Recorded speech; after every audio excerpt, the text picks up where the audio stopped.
Man, those compas are always late. I thought the carne Yeah. asada was at 5 p.m. Pacific, and here we are at 5:12 p.m. Pacific. But You know how it hey, it's is the with carne us. asada. Yeah. Yeah, it's Mexicans hosting a carne asada. Like if people tell you one time, you better show up 30 minutes after. So Yep. as you can guess, it's the fifth annual carne asada here on Compas on the Beat. This is the show where we break down the NFL preview, and sometimes I wish we had food. I wish we actually had real carne asada. But by the way, Victor, I have been eating a bunch of carne asada. I did get on somewhat of a grill. I'll break down the rules, the HOA rules, man. They don't let you have propane, so you get to use like what Oh no. electricity for cooking. Anyways, I tried to grill carne asada on electricity, but it was okay. But that's a different story. And just to give you a quick update, we're gonna have Fernando joining us 5:15. He's also a Mexican who likes to be late. So I know Fernando's probably combing his hair or maybe he's driving. I don't know, but Fernando was at Chargers practice, so we'll get an update from him at 5:15 Pacific. Hopefully, we'll figure it out. But yes, it's the carne asada. We're gonna have Super Bowl predictions here, division winners, wild card winners, NFL Coach of the Year winners, predictions, all kinds of predictions. So, Victor, what should the fans here and the listeners and viewers of Compass on the Beat expect for the carne asada, the fifth annual?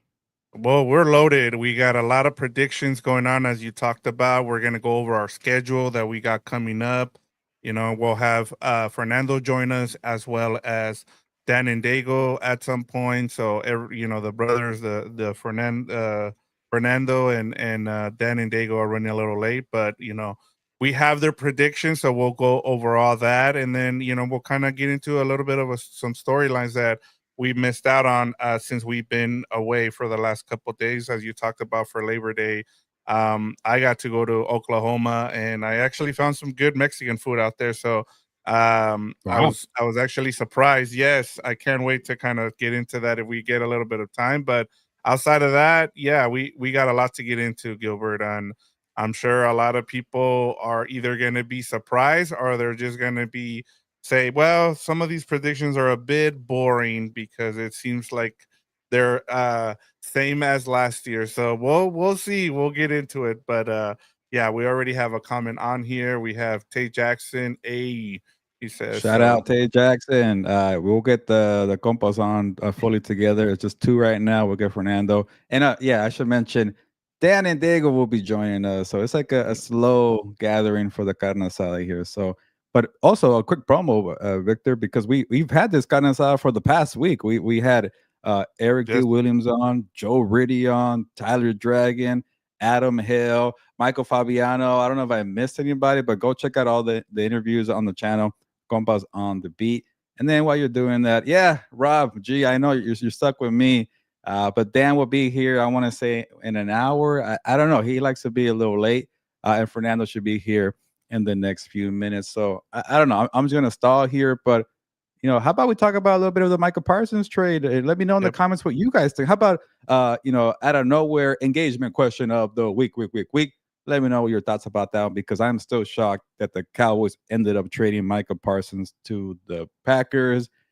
Vic, are you still shocked, or when you think about it, maybe not so surprising that Jerry Jones actually did it? I'm still shocked. I'm surprised that he actually went ahead and did that. I was not expecting that to happen, and yeah, I even texted in our group chat. Wow, like I was just shocked. So yeah, Yeah, yeah, I, you're I need getting to called find out it. here, man. You know what? I did have a bunch of stickers here. Oh, you know what? I have one here. I got a sticker, Rob G, Compas on the Beat sticker, which I need to pass out to people. And we got to do this in person eventually at Rio Carne Asada. But our grand guest is in the green room, and we'll get his thoughts in a bit. But just a brief summary. The Cowboys are the Cowboys. They just care about attention and drama. And then I'll say this, Jerry Jones, there's one thing that Jerry Jones, cares about more than drama and attention and content. You better not hurt his feelings. If his feelings get hurt, he's gonna ship your ass somewhere else to freaking Green Bay. So to me, I felt like there was a little bit of spite there for Jerry Jones after the whole, debate about uh what was it? The handshake agreement. Here's the napkin and the number. Just take it. You don't need to call your agent. Don't call Dave Mulangela. Don't do it. And then Jerry Jones got his feelings hurt when Michael Parsons said, I'm not going that route. So to me, it felt like a spite war. But we'll get down into the football stuff. There is a third compa. He, it's a little late, but it's okay. It's our guy, Fernando. Victor, can you bring in Fernando here? Because I want to know what he's up to right now. You said 5:15, so my bad. That's on me. Okay. You can say 5:15, but initially we're gonna start at 5, and I moved it for you. So yeah. I'm still gonna. No, I know. I appreciate it. No. Well, I was at Chargers.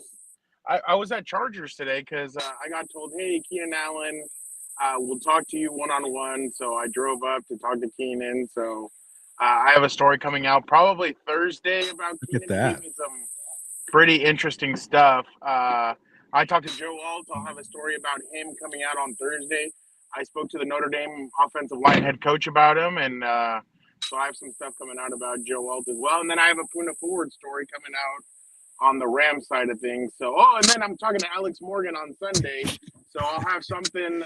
All right. You gotta slow down, Fernando, because I want to share what you're working on. Because for some reason you sound like you're near a chimney or next to grasshoppers near the grass on a summertime day, or you're next to the train station. But let me know if I got it right. You have an interview with Keenan Allen that you're gonna have a story you're working on. You got an interview with Puna Ford of the story you're working on.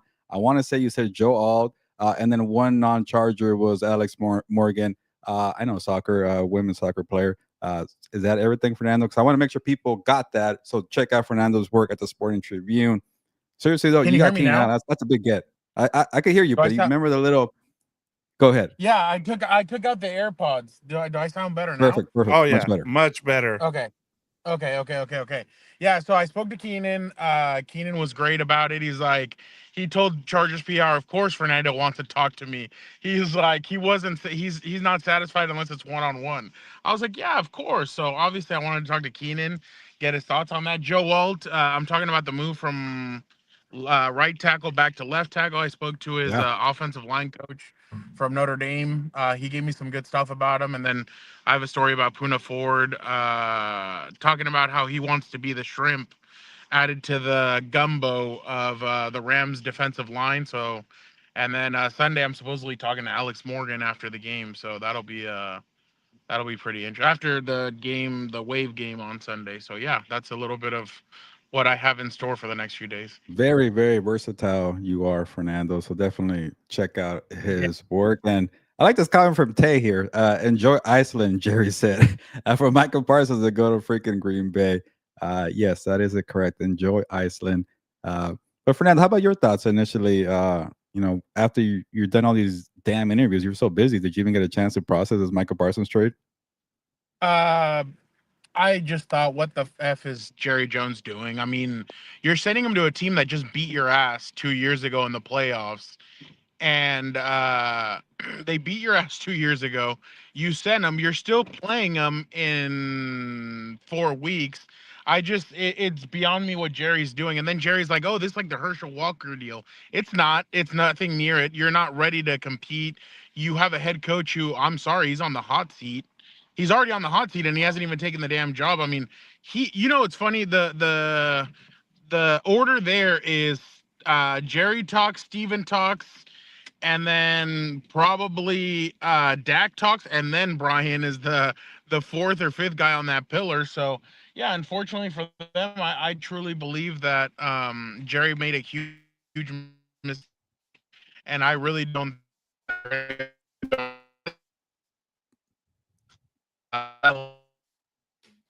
I'm loaded second round picks or first round picks. I'm going to try and go get Arch in 2 years. But even then, I just really don't think that. I think Jerry thinks he's playing chess, but I don't even think he's playing Candyland at this point. I think he's really doing some weird stuff, to be honest. Yeah. I feel like the people who like to say, hey, look, Jerry's trying something different. He has draft picks. He's trying to build a complete team, not a top-heavy team. And I'm like, why wasn't this the planning all along? Why did you pay Dak Prescott? Why did you pay CeeDee Lamb? If you wanted to build a true team, why pay those guys? And also, why did you try to re-sign Micah Parsons in April or the handshake agreement in March? And it's like, No, I think you got your feelings hurt when Michael Parsons was playing your game, your playbook about taking shots in the media.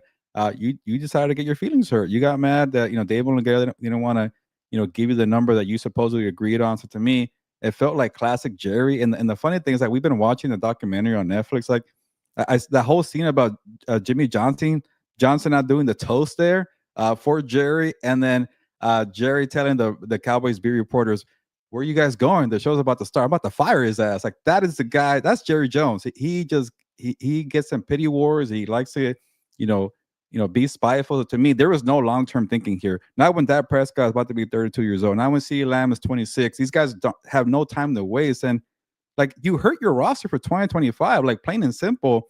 And the other part too, because I might go on a rant here, is like people like to say, well, remember the Raiders got a bunch of awards for getting Khalil Mack and 2 first-round picks, and that trade is even. They both screwed that up. I'll say that, but they forgot that the Raiders are making the pick. They didn't really do anything with those picks. I get they got Josh Jacobs, but they weren't good at drafting. So to me, I don't give the Cowboys the benefit of the doubt to turn these probably really late first-round picks into gold unless they're picking linemen the whole time.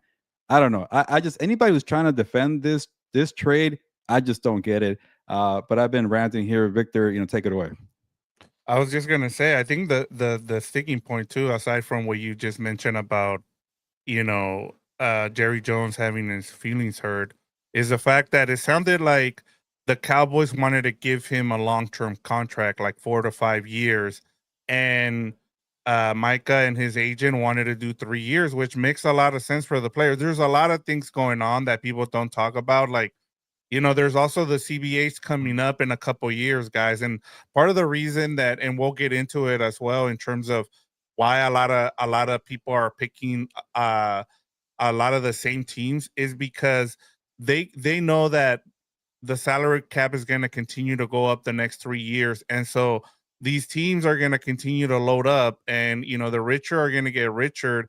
And unfortunately, the Cowboys just weren't able to, as you mentioned, Gilbert, they weren't able to work around the cap. They paid the wrong people at the wrong time. They should have, moved on from Dak when it was time, and they should have paid the guys like Micah Parsons, like CeeDee Lamb. And then I think the biggest thing too, like if you thought it didn't even get even worse, was they turned around after they traded Micah Parsons and they extended Deron Bland, which I was like, okay, at that point, what are you doing? So it's not even that good.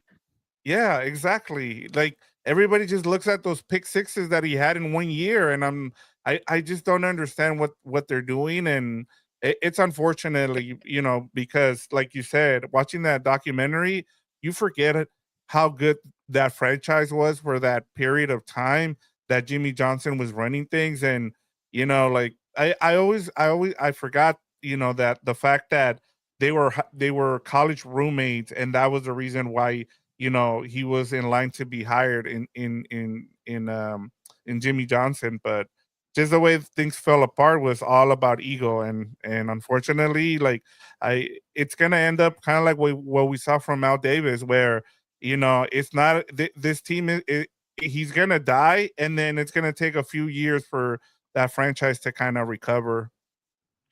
Yeah, I know we gotta get going, and maybe I'm thinking of the CM go Punk. I'm thinking of the CM Punk thing. I would like to think that this company is going to be better off when Vince McMahon is dead, but the fact is, it's going to be taken by his idiotic daughter and his doofus son-in-law and the rest of their stupid family. That is pretty spot on. That's probably, I should have wrote that in my story. I know Deron Bland is making the same amount of money as Patrick Surtain, isn't he? Yeah, I think more, like $4 million more. Oh. Yeah. Well, who got 92 and who got 96? I forgot. Yeah. I think Surtain got 92. I think he got 9. No, the other way, 96 and 92. So it's still close though. They're not even the same caliber of players. Yeah. No. And Jerry's gonna regret this. And Jerry. We're talking about Dak. On the last legs too. Gilbert, we saw him a couple weeks ago, and I was a little worried about him. I mean, I know he stood there and took questions for about 45 minutes, but I mean, again, I'm just gonna say I'm worried about Jerry Jones. So he needs to do something. If not, It's the Grim Reaper is gonna start knocking on his damn door pretty soon. But my bad. Okay, let's move on. Yeah.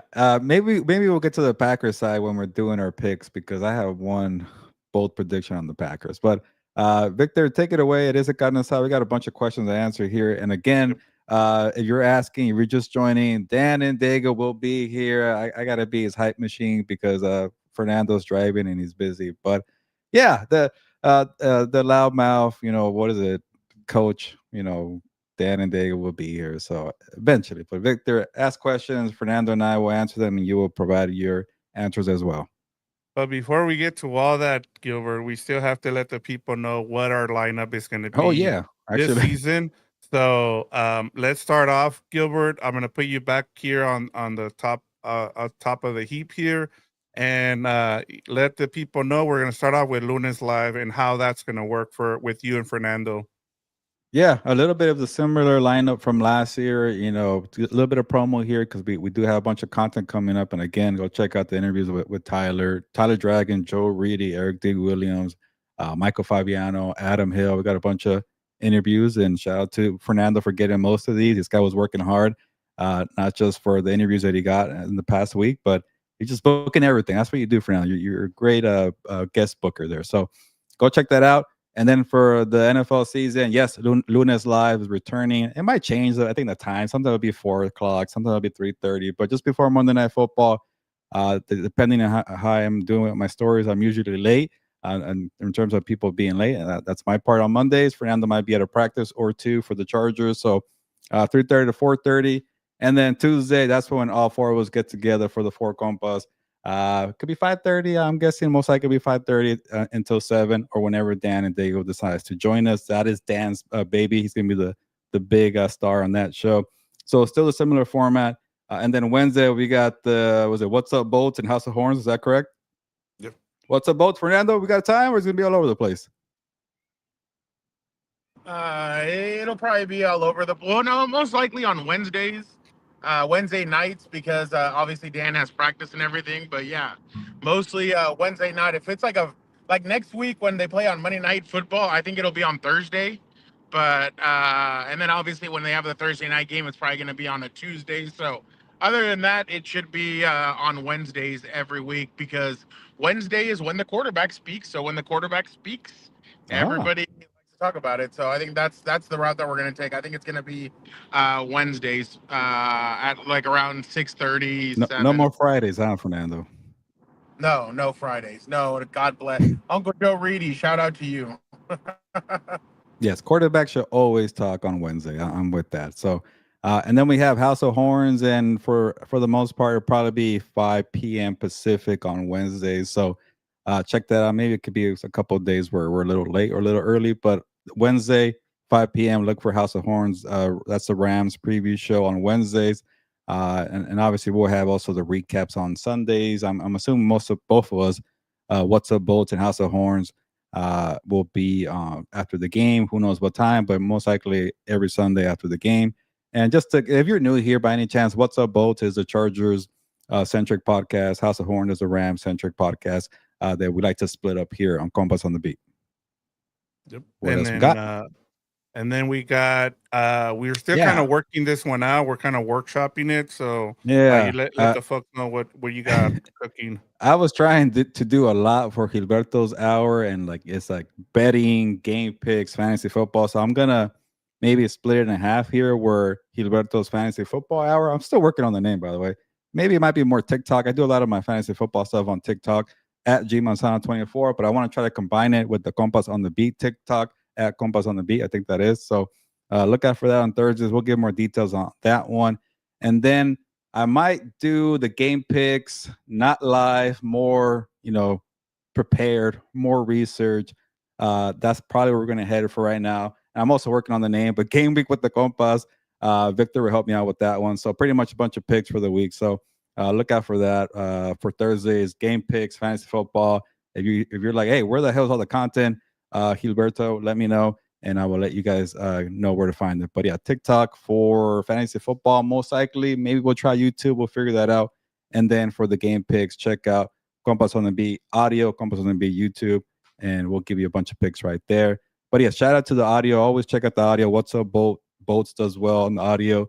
House of Horns does well on audio. I know for the Compas on the Beat, we're more visual, but we also post a lot of the audio for StreamYard. No, Spotify and Apple Podcasts. But that's it. That's all the promos. We've done a bunch here. We'll promote it the whole damn season. Yep, and you'll see our faces here and there. So keep in touch, and make sure you're following What's Up Bolts and House of Horns, our other. Jorge says, "Damn, Gilberto's mustard looking on fleek. Homie got a stealth bomber on his upper lip." Yeah, So thank you, Jorge, for the compliment. This is stuff you got to check out on the YouTube show. You don't get that on audio, but also listen to the audio, and I will describe my mustache for the audio people. Yeah. Yes, and Xavier Flores says, "Yes, appreciate the audio episode. So awesome. Thank you. Yeah, the guys do a great job of making sure that we have those available. So, thank you for checking those out as well. All right, guys, it's time for prediction time. We are going to start off with the team with the most wins that will miss the playoffs this season. So last year, it was the Seattle Seahawks. As you guys remember, they ended up with 10 wins and missed the playoffs because of a tiebreaker. So what we want to do here is give me a team that is gonna have the most wins, but that will miss the playoffs, because you don't need to give me how many wins. I just need to know which team it will be. Who are we going to start with? I'll start off with Gilbert here. There we go. Cool. This is where I get to talk about the Packers. And you guys, before you laugh, Fernando, you're laughing, and Victor, you guys are acting like the Micah Parsons trade didn't just happen 2 days ago. Okay, so I'll say this: you had this before the Micah Parsons trade. I don't even care about that. I don't even care. It was before the Micah Parsons trade. Football analysis, I have no explanation here. I really don't. I think it's a great trade for the Packers, and I'm giving you my 2 cents on that trade. The reason why I didn't have the Packers in the playoffs, and I still don't, and I'll tell you a little more about why I don't. I was worried about Jordan Love's 2024 regression. He wasn't that good last year. He was great the year before. I thought this guy was on the rise, and I did boldly predict last year that he's going to regress a little bit, and I was correct. They don't have a true number one wide receiver. They might now. That Matthew Golden's catching my attention. And then I had a bunch of questions on the defensive front, especially who's going to be their top edge rusher. Rashawn Gary's been the guy, but he's been okay. He's always been a decent number 2. And then here comes Micah Parsons to be the legit number one edge rusher. And I always thought the Packers were like a team filled with good players, but not enough elite players. And they finally got one that could change the game in different aspects. So yeah, this pick could look really bad, and maybe the Packers are legit, but a lot of times in the NFL, it takes you a year or two. Not everybody's the Rams of 2021 that wins the Super Bowl right away. Maybe Michael Parsons' back injury is maybe a real thing. I don't think so. I think he was just trying to do the contract stuff there. But anyway, or maybe Michael Parsons can't, fully help that entire defensive front. Like, these guys drafted 4 or 5 Georgia players in the first round. Are they any good? I don't think so. Maybe Quay Walker. Other than that, and they also lost Kenny Clark too. Let's be real, their interior is not that good either. So, and then from what I read, and you know how it is, players leave, people want to bash you with sources. I hate that when people bash with sources and don't put your name on it. A lot of the things I heard was Micah Parsons was just trying to pad the stats. That's why the run defense sucked. He was just going to go get sacks. And to his credit, getting the sacks and racking them up got him paid. People look at that. That's part of the game for a contract. So let's not pretend like Micah Parsons was a great run stopper, but he's a great at rushing the passer. Anyways, I'm reaching here for analysis. I get it, but I'm going to stick to my pick here because you just never know in the NFL. Maybe the Packers won't make it. And if they don't, I'm going to look like a genius. If they do, I'm going to look like a fool. But how many dumb picks do I have? I'm losing track. Who cares, right? So I'm gonna stick with my original picks here. There's not a lot of football analysis, but sometimes you never know, and I'm gonna stick to. I did not want to change. I got an opportunity to change my picks at Sports Illustrated. You're gonna see them on Wednesday. I did not want to change. Also, I'm lazy to change them. So there you go. Hey, I mean, I you stayed with it. I give you props. I kept changing it more, mine a couple of times, but let's move on here. Let's. Are you ready to go, Fernando, or you want me to go? He's ready to go. All right, so here we go, Fernando. You guys know me. You guys have known me for a while now. When somebody likes something, I have to crush it. When somebody is full blown on something, I am not. I'll be against it. The Denver Broncos, I think, are going to be that team this year. I'm not buying it. I'm not buying the running game. I'm not buying Bo Nix is going to take this quantum leap. I am not buying that they did enough in the offseason to get him full of weapons. I just don't believe it. I think Cortland Sutton's a good player, but I don't think he's a number one receiver. Evan Ingram, he was okay. He was good 2 years ago, but J.K. Dobbins was good last year. But he's more of a home run hitting running back. Like if you notice, most of his, I mean, and the thing is, Jim Harbaugh's scheme did come to fruition. He said, "I want to tire guys out, so in the fourth quarter we can take advantage of it with our run game." That's when J.K. hit most of his big runs. So I just don't buy it. I think their defense is good. The offense is where I'm not buying their offense. So I think the Denver Broncos are going to be that team that they won't be able to play Kansas City in the final game, where they're resting all their starters and they're going to be able to get in and squeeze in like that. Their schedule gets harder. The Chargers schedule gets harder. Even the Raiders schedule, I think, is going to get a little bit tougher. So I don't think I think Denver doesn't make it in because they got a lot of wins, but they didn't get the necessary ones to put them ahead, and that they're not going to make it into the playoffs. That's just my feeling. I've been ever since I started hearing all this about Denver this, Denver that. Then my guy goes up there and he tells me, slow down a little bit. I think we need to slow down. I'm like, okay, Denver's my pick this year. Where I'm not buying the hype. Yeah, and That's a good one, Fernando. Go ahead. Vic. Yeah, no, I was just gonna add to it. I mean, a lot of people, who we talk to, they've all said, yeah, they're good, but they're not Super Bowl worthy. Like the talk that they've been getting. So, hey, I like that. People think that they're gonna dethrone the Chiefs. I'm like, I don't know if I agree with that. There's too many variables to make me think that they're the team that's gonna knock off Kansas City. I think with Kansas City, you have to play keep away with Mahomes in that offense. I don't think the Broncos are built to play keep away ball. I mean, and if we look back at the Super Bowl, because I was watching that game the other day, what the thing is that the Eagles had a major threat at running back, and so what did they do? They decided to stack the box and say, you know what, we'd rather Jalen Hurts beat us, and Jalen Hurts was able to beat them, and I don't think Saquon did almost anything. He touched the ball 25 times, but I don't think he did anything. It was everybody else around him that was able to win them the game. So I just don't think Denver's that team that if Bo Nix can't do anything, they can just hand it off and their running backs are going to do the work, and vice versa. If the running game isn't working, you can't put it in Bo Nix's arms. Another thing is, too, people are like, oh, like Bo still hasn't reached his prime. The dude's 27 years old. Yeah. He's in. Like, this might be his ceiling. Like, especially, I think Eric said that last week. Like, this is his ceiling.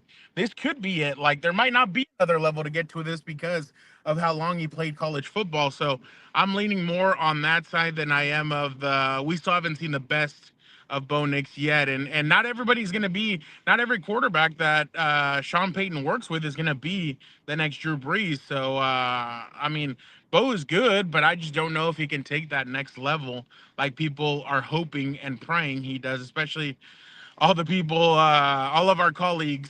I don't think Bo is going to take that quantum leap that everybody's buying. So I say Denver.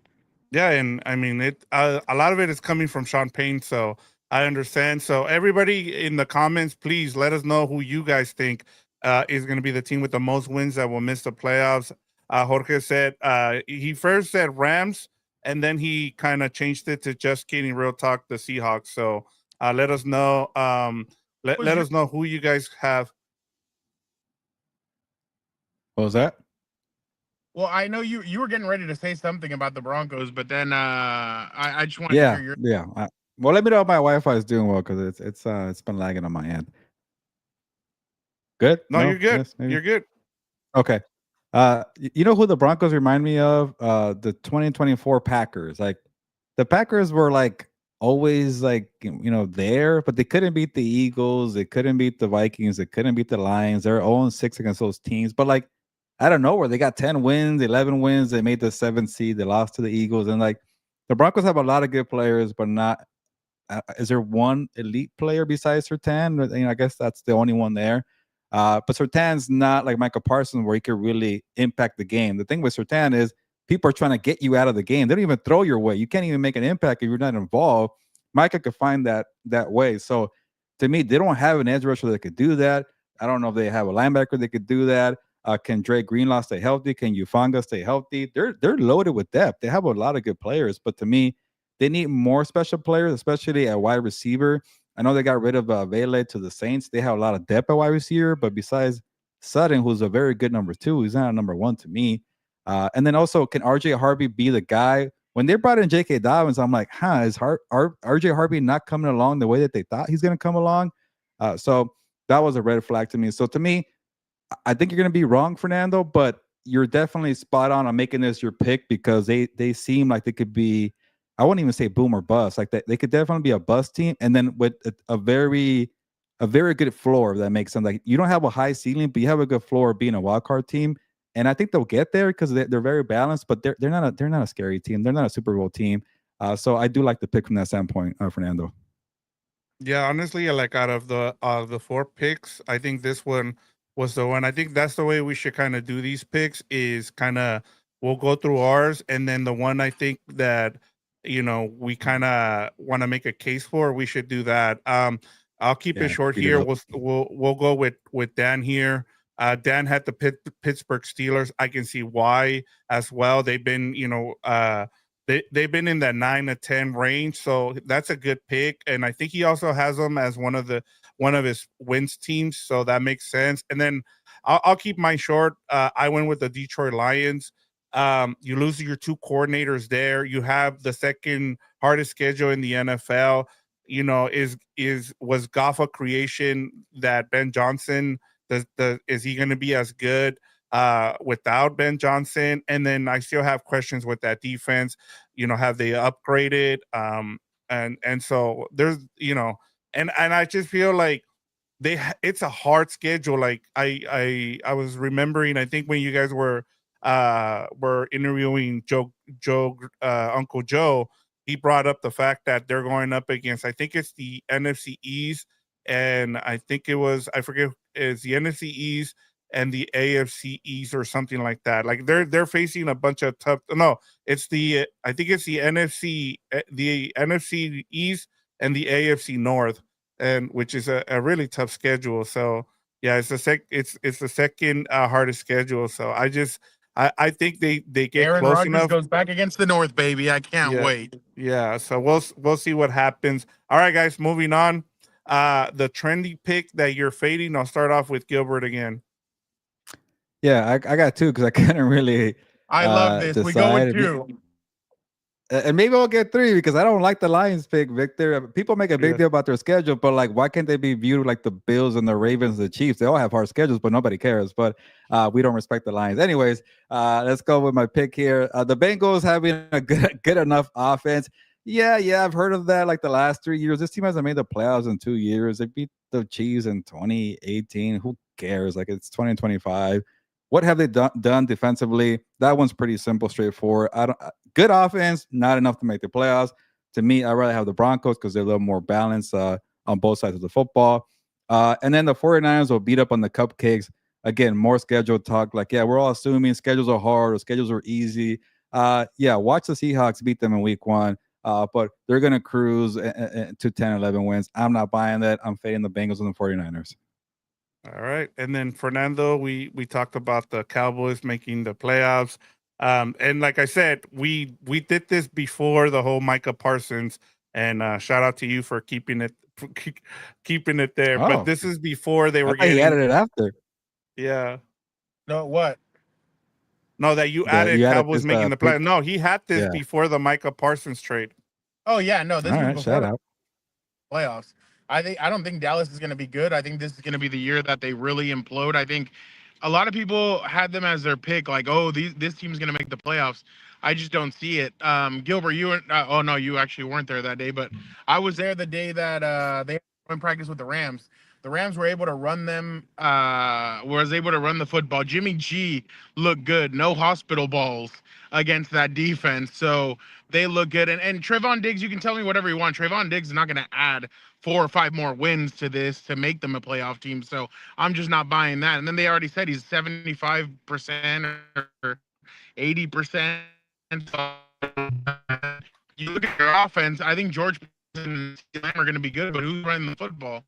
Name a running back. I mean, you guys will probably go with Ezekiel Elliott. He just retired a couple months ago. So I just don't Javon? think it's going to come. So I don't have Cowboys making the playoffs. I just don't think they'll be as good as what a lot of people are hoping they're going to be. And I think it'd be just right for them. You trade away your cornerstone edge rusher. That's what people are calling him, not me. 26 years.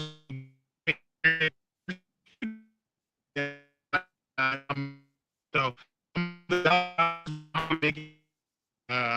that's mine. There we go. All right, I'll keep mine. We already talked about Dan and Dago. Bo Nix makes a leap in 2025. So just like Fernando, Dan and Dago is not a believer in Bo Nix. And you know, the guy's kind of long walk off a short pier. That's what he told me. Yeah. So, there you go. There you go. Yeah. Wait, what did he say? Sorry, I didn't hear that part. It's a long. Go ahead, Fernando. Say that A again. long walk off a short pier. So you're That's taking the a Bo long Nix walk off a summary? short pier. So He's not gonna. Yeah, he's not that's gonna what he make the thinks. leave. He's just gonna go on a long walk to the pier. yeah, exactly. Mine is the Patriots making the playoffs.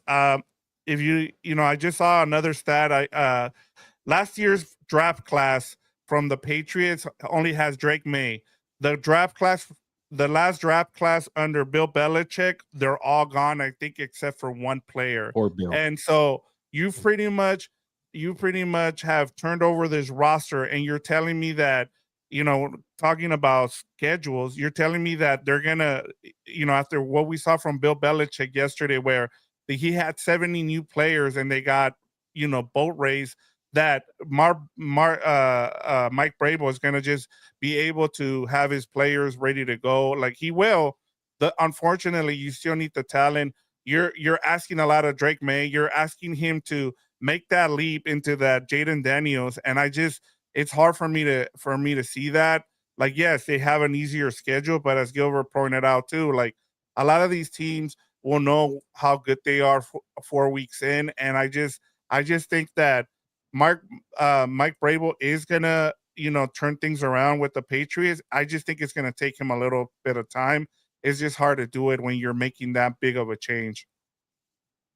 Yeah, this is a good one, Victor. I honestly had a hard time picking a 7 seed for the AFC, and I won't share too much because we got to make those picks eventually. But I could see maybe the Patriots taking a couple years. It's a lot of players, and do we give Mike Brable kind of like the Jim Harbaugh bump? Or like, oh yes, Jim Harbaugh is going to get them, you know, to the playoffs and 10 wins. I don't know if Mike Brable's there, but he's a very damn good coach, and he's going to get those players in line. If he gets them to 7 wins, 8 wins, to me, it just tells me, okay, he had a bunch of work to do there, as you pointed out, Victor. So I think they'll get a bump from Mike Brable, but I do believe in Drake May. I do like the moves that they made to have a little more balance there. But I'm telling you, that bottom half, that at least one spot to me is open in the AFC, and it could be anybody's for the taking there. Yeah, and honestly, like even with like Rob G said, he's got the Washington Commanders or the Bengals, so he's fading those two teams, either one of those. So those are good picks too. I know a lot of people, when we're talking about trendy picks, the Washington Commanders, and I think with you know, we'll move on right now, but with the Washington Commanders, people forget, man, that team is old on defense, and so I mean, we'll see what happens there. You know, they need to stay healthy. Yeah. I mean, if Bobby Wagner goes down, there goes their season. I'll say that. All right, guys, moving on here. We have what is one bold prediction for the season? So I'll start off with Fernando here. We'll keep the good times rolling with the Cowboys.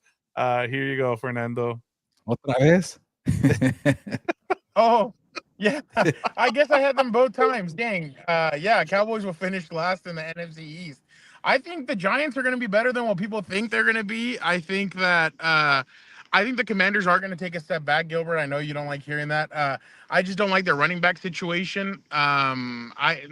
Austin Eckler should not be running back one. He is running back one on their unofficial depth chart, but I don't think he should be. And I still think the Eagles are the top dog in the NFC East, but I think Dallas kind of takes a step back. See, I'm saving my ultra bold prediction for our Super Bowl prediction, so that's why. But yeah, I have Dallas finishing last in the NFC East. So yeah, I didn't know I doubled up on Dallas. Damn. Okay, I might have Yeah, gone with I noticed that too, and I was like, wow, like I think I gotta give Fernando a little bit of a jab here, because I was like, come on, like we're gonna keep talking about I feel bad. I feel like we keep just grabbing that shovel and just continue to add on to the Cowboys. Oh, I got one. All right. The Cincinnati Bengals will miss the playoffs. Zach Taylor will be fired. Joe Brady will be the new head coach of the Cincinnati Bengals, because Joe Burrow, daddy, and say, hey, I won a national championship with Joe Brady as my OC. Let's bring him in here. He's already been in the NFL, and we'll be able to do it with him. When offense isn't the problem, it's the defense. But I think Zach Taylor will be fired after. He'll be one of the coaches fired, because they will not make the playoffs for the third straight year, and all the spotlight will be on him. There you go. Bold and detailed. I like that. Oh, yep. All right, Gilbert, you're up next. I knew I had a good one, and I couldn't remember. That one was a lazy one. That's a bad one, Fernando. Now you got to make Victor write it on the rundown so you get credit if it happens. Yeah, I'll change it. I'll change it tonight because we usually look back at the end of the season. And I like to make sure that we go over these just to go over how wrong we were. As you guys can remember from that video from Gilbert last year of the new 4 to 6 teams that make the playoffs, and he went over. No point in my life. 0-7. Mine is actually very. I thought about it a little bit, because again, the bottom of the AFC, or at least in the playoff standings, like, it could be anybody's game there. And the Bengals and the Steelers are going to be fringe wild card contenders. They're not for sure going to be a playoff team. At least I feel like they'll probably flirt with 8 or 9 wins. And that's a high bar for the two teams that I'm banking to have more wins than the Bengals and Steelers. I'm going to say the Jets and the Patriots combined for more wins than the Bengals and the Steelers. That's right. The Jets and the freaking Patriots combined for more wins than the Bengals and the Steelers. So to me, it's going to be for sure. Those teams are going to be 9-8 or 8-9. So what is that, like 17, 18 wins combined? So I just need one of the Jets or the Patriots to go get 10 wins, and then the other team be decent. So I think I could get this one here. Yeah. I was higher on the Jets earlier in the offseason. I like the Aaron Glenn hiring. I'm not as high on Justin Fields after I saw the preseason games. Like, oh no, okay, he's still with Justin Fields. I don't know what I believe in the running back situation there. Is Breece Hall going to be traded, or what? Is it Brandon or Braylon? Braylon Allen's going to be the guy. I don't really buy into that. Allen, yeah. Braylon, like, you still got Garrett Wilson. You added Mason Taylor, the rookie tight end. You have a very good offensive line that they built for Aaron Rodgers, but Aaron Rodgers is gone. The defense still has Sauce Gardner and Quentin Williams. So to me, if Aaron Glenn could, come in and just kind of say, all right, guys, you have talent, be respectable. I could see 8-9 wins for the Jets. I'm higher in the Patriots, obviously. They got Mike Braves. To me, I could see these two teams combining for more wins than the Bengals and the Steelers. And I could see these two teams maybe even pushing the Bills for a little bit. The Bills are like this team that, like, they don't have a lot of like star players, but they're always good. I think this year they'll feel a little pressure from the Jets and the Patriots. Yeah, I mean, I think everybody has the Bills either winning 14 or 15 games. And so maybe if that division actually does something, you could see it tying up, but it's just hard to see. But hey, that's kind of getting creative. And I'll say this: I was a little bit before Fernando brought in the Bengals one. I was a little bit disappointed with some of these bold predictions, because even Dan and Dago has the Chargers winning a playoff game, and I'm like, yeah, I think everybody can see them making that next leap. talking about leaps here. So I was like, okay, I understand. So Very tired.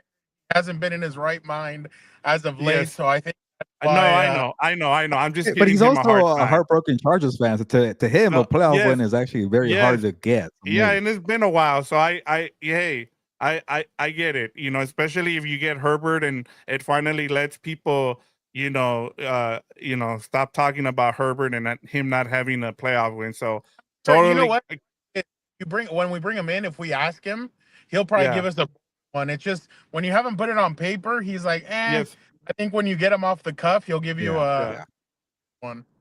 all right. And you guys tell me if this is bold enough, but I went with the Falcons will have the most wins in the NFC. The way I looked at it is they're in a pretty terrible division, so they can rack up wins. You look at the rest of the NFC, it's up it if you tell me that you're going with the Eagles, if you're going with the Rams, I'm like, okay, cool. But like they have I think the fifth easiest schedule in the league. And then you look at who they're going to face, some of those teams. I just feel like they're going to rack up wins.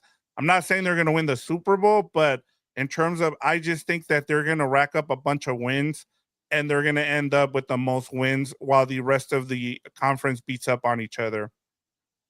So I just real quick, Gilbert. The other reason I didn't like that Michael Penix did not play preseason football. I I'm think with Michael you. just needed to. I think Michael should have at least had a couple of snaps. I didn't like that. But I mean, you're a defensive minded head coach. You should have a good defense this year.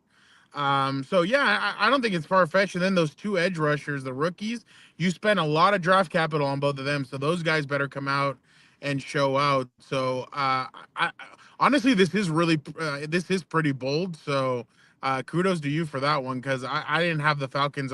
I have the Falcons like teetering around 8 to 10 wins, but to say they have the most in the NFC, hey, that's pretty bold. Yeah, Gilbert? I definitely think this is a bold one. Before I say anything, shout out to you, Angel, for making the Carne Asada. Thank you. We appreciate everybody making time to join us here for the NFL season preview 2025, fifth annual Carne Asada. Thank you, Angel. And yeah, I think it's a bold one, Vic, because and I'll give you my 2 cents here on Michael Penix Jr. and it's a dumb one, but one I just don't know how to I guess see him as a quarterback because he had a really good small sample size. Like he only had 3 starts, but I was actually very impressed with the 3 starts. But then we all know how it is to play quarterback in the NFL for a full season. You go through ups and downs. Coordinators adjust. Like I just don't know what to expect. Is he just kind of the guy who surprised coordinators, defensive coordinators towards the end of the season? He played a so-so. I remember that game against the Commanders. The Commanders defense is whatever. Was that part of it too? He kind of benefited from a soft schedule. I just don't know what to make of him. And then here's the weird thing. We all saw the graphic where they messed up his name, Michael's male body part junior. And I've seen that people say that at games at the preseason. I don't know if you saw the video, like, hey, Michael, male body part, sexual reproduction organ, junior. And he got mad and he's like, what'd you say? What's my name? And I'm like, is that in your head? Is that bothering you? Like, if you make it a big deal, people are going to keep saying Michael, male body part, junior. Opposing players are going to say it.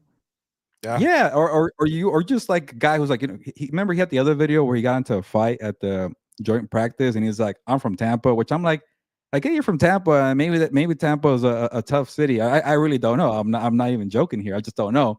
But also Tampa's like your rival. Why are you gonna say I'm from Tampa? It's a little weird to me. Anyways, and it's like, okay, is he like this, like, maybe soft-spoken kind of killer mentality, which I like, but then also, are you sensitive quarterback that gets his feelings hurt? I don't know. It's a dumb take. I know, but those are things that are kind of on my radar. Like, I just don't know what to expect from the guy. So Vic, from that standpoint, it's bold. But if he does what he did in those 3 starts, he could be a very good quarterback, and you might be looking right here for this one. But also, you have to go through the Buccaneers, which is also very difficult to do. Yeah, and then I think just the last thing on Michael Penix Jr. that I'll say is that I think he's the only player I can think of that has a do-rag, under his helmet. So I mean, I don't know if that's a really like a street thing or not. I don't know. I think someone should ask him. But even we have a comment here from MNDZ. They need a rusher and they got a star rusher, but the only holding the Packers back is the Jordan Love kid. Is way overhyped, so he's going back to the Packers. So he's with you there, Gilbert. The Which cheese Jordan eating Love are we bastard would getting? not be happy. 2023 or 24? Sorry, go ahead. The cheese eating bastard is not going to be happy, says Fernando. Yeah, the cheese eating bastard would not be happy about that. Yep. Where is he? All right, by the way? Moving on to coach of the year, the coach on the hottest seat going into the season. Let's start off with Fernando first here. And Zach Taylor. He kind of already gave us Zach Taylor. Zach Taylor, you are on the hottest seat. The friggin' owner got his Velcro wallet out. He paid everybody that you wanted to pay, and you're not going to make the playoffs. Why? Because when you made the playoffs and you went to that Super Bowl, your defense was one of the better defenses in the NFL. Your defense is no longer one of the better ones in the NFL. You don't have good safeties. You have okay to below average cornerbacks. And your only pass rush is Trey Hendrickson. Shamar Stewart, who knows what he's going to be, but you don't have the same kind of team that you did when you went to the Super Bowl. So I think Zach Taylor's on the hottest seat possible in the NFL, just because I just think that there's a lot riding on this year. 2 years without playoffs, a third year, I'd be really surprised if they let that slide. By the way, in the Chargers locker room, I forgot to mention this. Somebody one of the offensive linemen Uber-eated 37 or 50 Chick-fil-A sandwiches. So that was pretty interesting to see. That was, no, just for some players, for some of the offensive line before they jump on the plane to go to Brazil. So I thought that was pretty funny. So on the plane ride, that's smart. Yeah, exactly. So so little fun fact. But yeah, Zach Taylor, you were on the hot seat. It is scorching. The devil is getting the pitchfork ready to. All right, that's mine. All right, Gilbert, you're up next. Yeah, no, that's a good one. Was it Joe Reedy that told us last week, Fernando, that the owner does not like to fire coaches before their contracts are expired? He doesn't want to pay up when they're not even in the building. Yeah, I'm not sure what Zach Taylor's contract looks like, but if it's expiring, you might be out the door. We will see about that one. And then mine is Brian Callahan. He coaches for the Titans, so nobody cares. There's no pressure, but like, he was really bad a year ago, and I was very surprised they kept him. Like, you fired the GM, Rand Carthon. Why not start clean? You having a number one pick. I get that he helped, build Joe Burrow somewhat. Maybe Joe Burrow was already good to begin with, but that was a very bad year one. But the owner there didn't want to do it. I get it. So if now that you got to pick your quarterback, and I hate this for young quarterbacks too, especially the ones that show potential. Justin Herbert went through it. Drake May is going through it now. Like, you show flashes, but then your team's not good enough. So then you the coach gets fired, and the quarterback has to go through another coaching staff, a new scheme. I could totally see that for Cam Ward. Because Brian Callahan was just so bad a year ago, and I thought they'll be better, especially in the trenches with his dad going there, Bill Callahan. They've drafted, actually not bad in terms of the offensive line, but they can't hit on their picks there. They spent a bunch of money, and I think they blame the GM for that one. But to me, if I don't see a good offensive scheme for Cam Moore, I think Brian Callahan could be out the door. And who's to say that he didn't screw up Will Levis? We all assume Will Levis was a bad one there. I guess he threw a bunch of interceptions, but when Mike Babel was there his rookie year, Will Levis was not that bad. So to me, I have my antennas up for Brian Callahan. So I think he could be a coach that could be on the hot seat, especially if they don't have 7-8 wins. To me, I think he hasn't done much to be head coach in the NFL. Yeah, I think what's going to be the key is whether or not you see Cam Ward kind of like do something. If he isn't good and they spend that number one pick, I think you have every reason to fire Brian Callahan, because that's the reason you brought him in. If he can, I guess the excuse for keeping him was the fact that Will Levis kind of messed up his shoulder and stuff. So now there's no excuses. You have to see him develop Cam Ward, and then have this team actually do something, improve a couple more wins. But yeah, that's a good one. you know what the problem is when you actually show that your quarterback is ready to go, and like same thing with Justin Herbert. It's always like, oh, he looks good, he looks great, but how would he do with a different coach? How would he look with that guy who's available? That guy looks better to me. You're fired, Anthony and Lynn. You're fired, Gerard Mayo. It's like sometimes it's like, what can we do with a different coach for this coach who got to this point? And I think owners think about it too much. We're like, yeah, he could. That team won't. This quarterback won't reach the potential with that coach, but they got the floor at least. And to me, it's like these coaches are always in a bad spot to me. So I think Brian Callahan, like, even if he develops a guy, he could get fired. And to me, it just shows how the cycle is broken. I think we saw some stories in the past week about that, how young quarterbacks are Yep. being screwed over. Yeah, and I mean, you're starting to see the excuses now, which it's always this time of year when you start kind of seeing the excuses. We got a question about from Angel saying, "Yo, where is Dan? Dan, it will be here. He's gonna join us a little late." But talking about Dan, he went with Mike McDaniel, and you kind of look at what's going on with the Dolphins, and they're gonna be one of those teams that you don't know what you're gonna get, and I think a lot of people down in Miami have gotten frustrated with Mike McDaniel and his whole spiel. And I think it sounds like from what I've read, Gilbert, and you can tell me whether I'm right or wrong, and you as well, Fernando. But it sounds like half the team has tuned them out, and half the team is still with him. And so, but you still have the same GM there that's been there for a while there. He's the one that hired him. So, I don't know what you guys think of this pick by Dan. I don't know, Fernando. This is kind of a tough one to me because like they're like not even resigning their players. They're trading some of their players. They seem like they're rebuilding. So to me, I would not be surprised if they fire Mike McDaniel.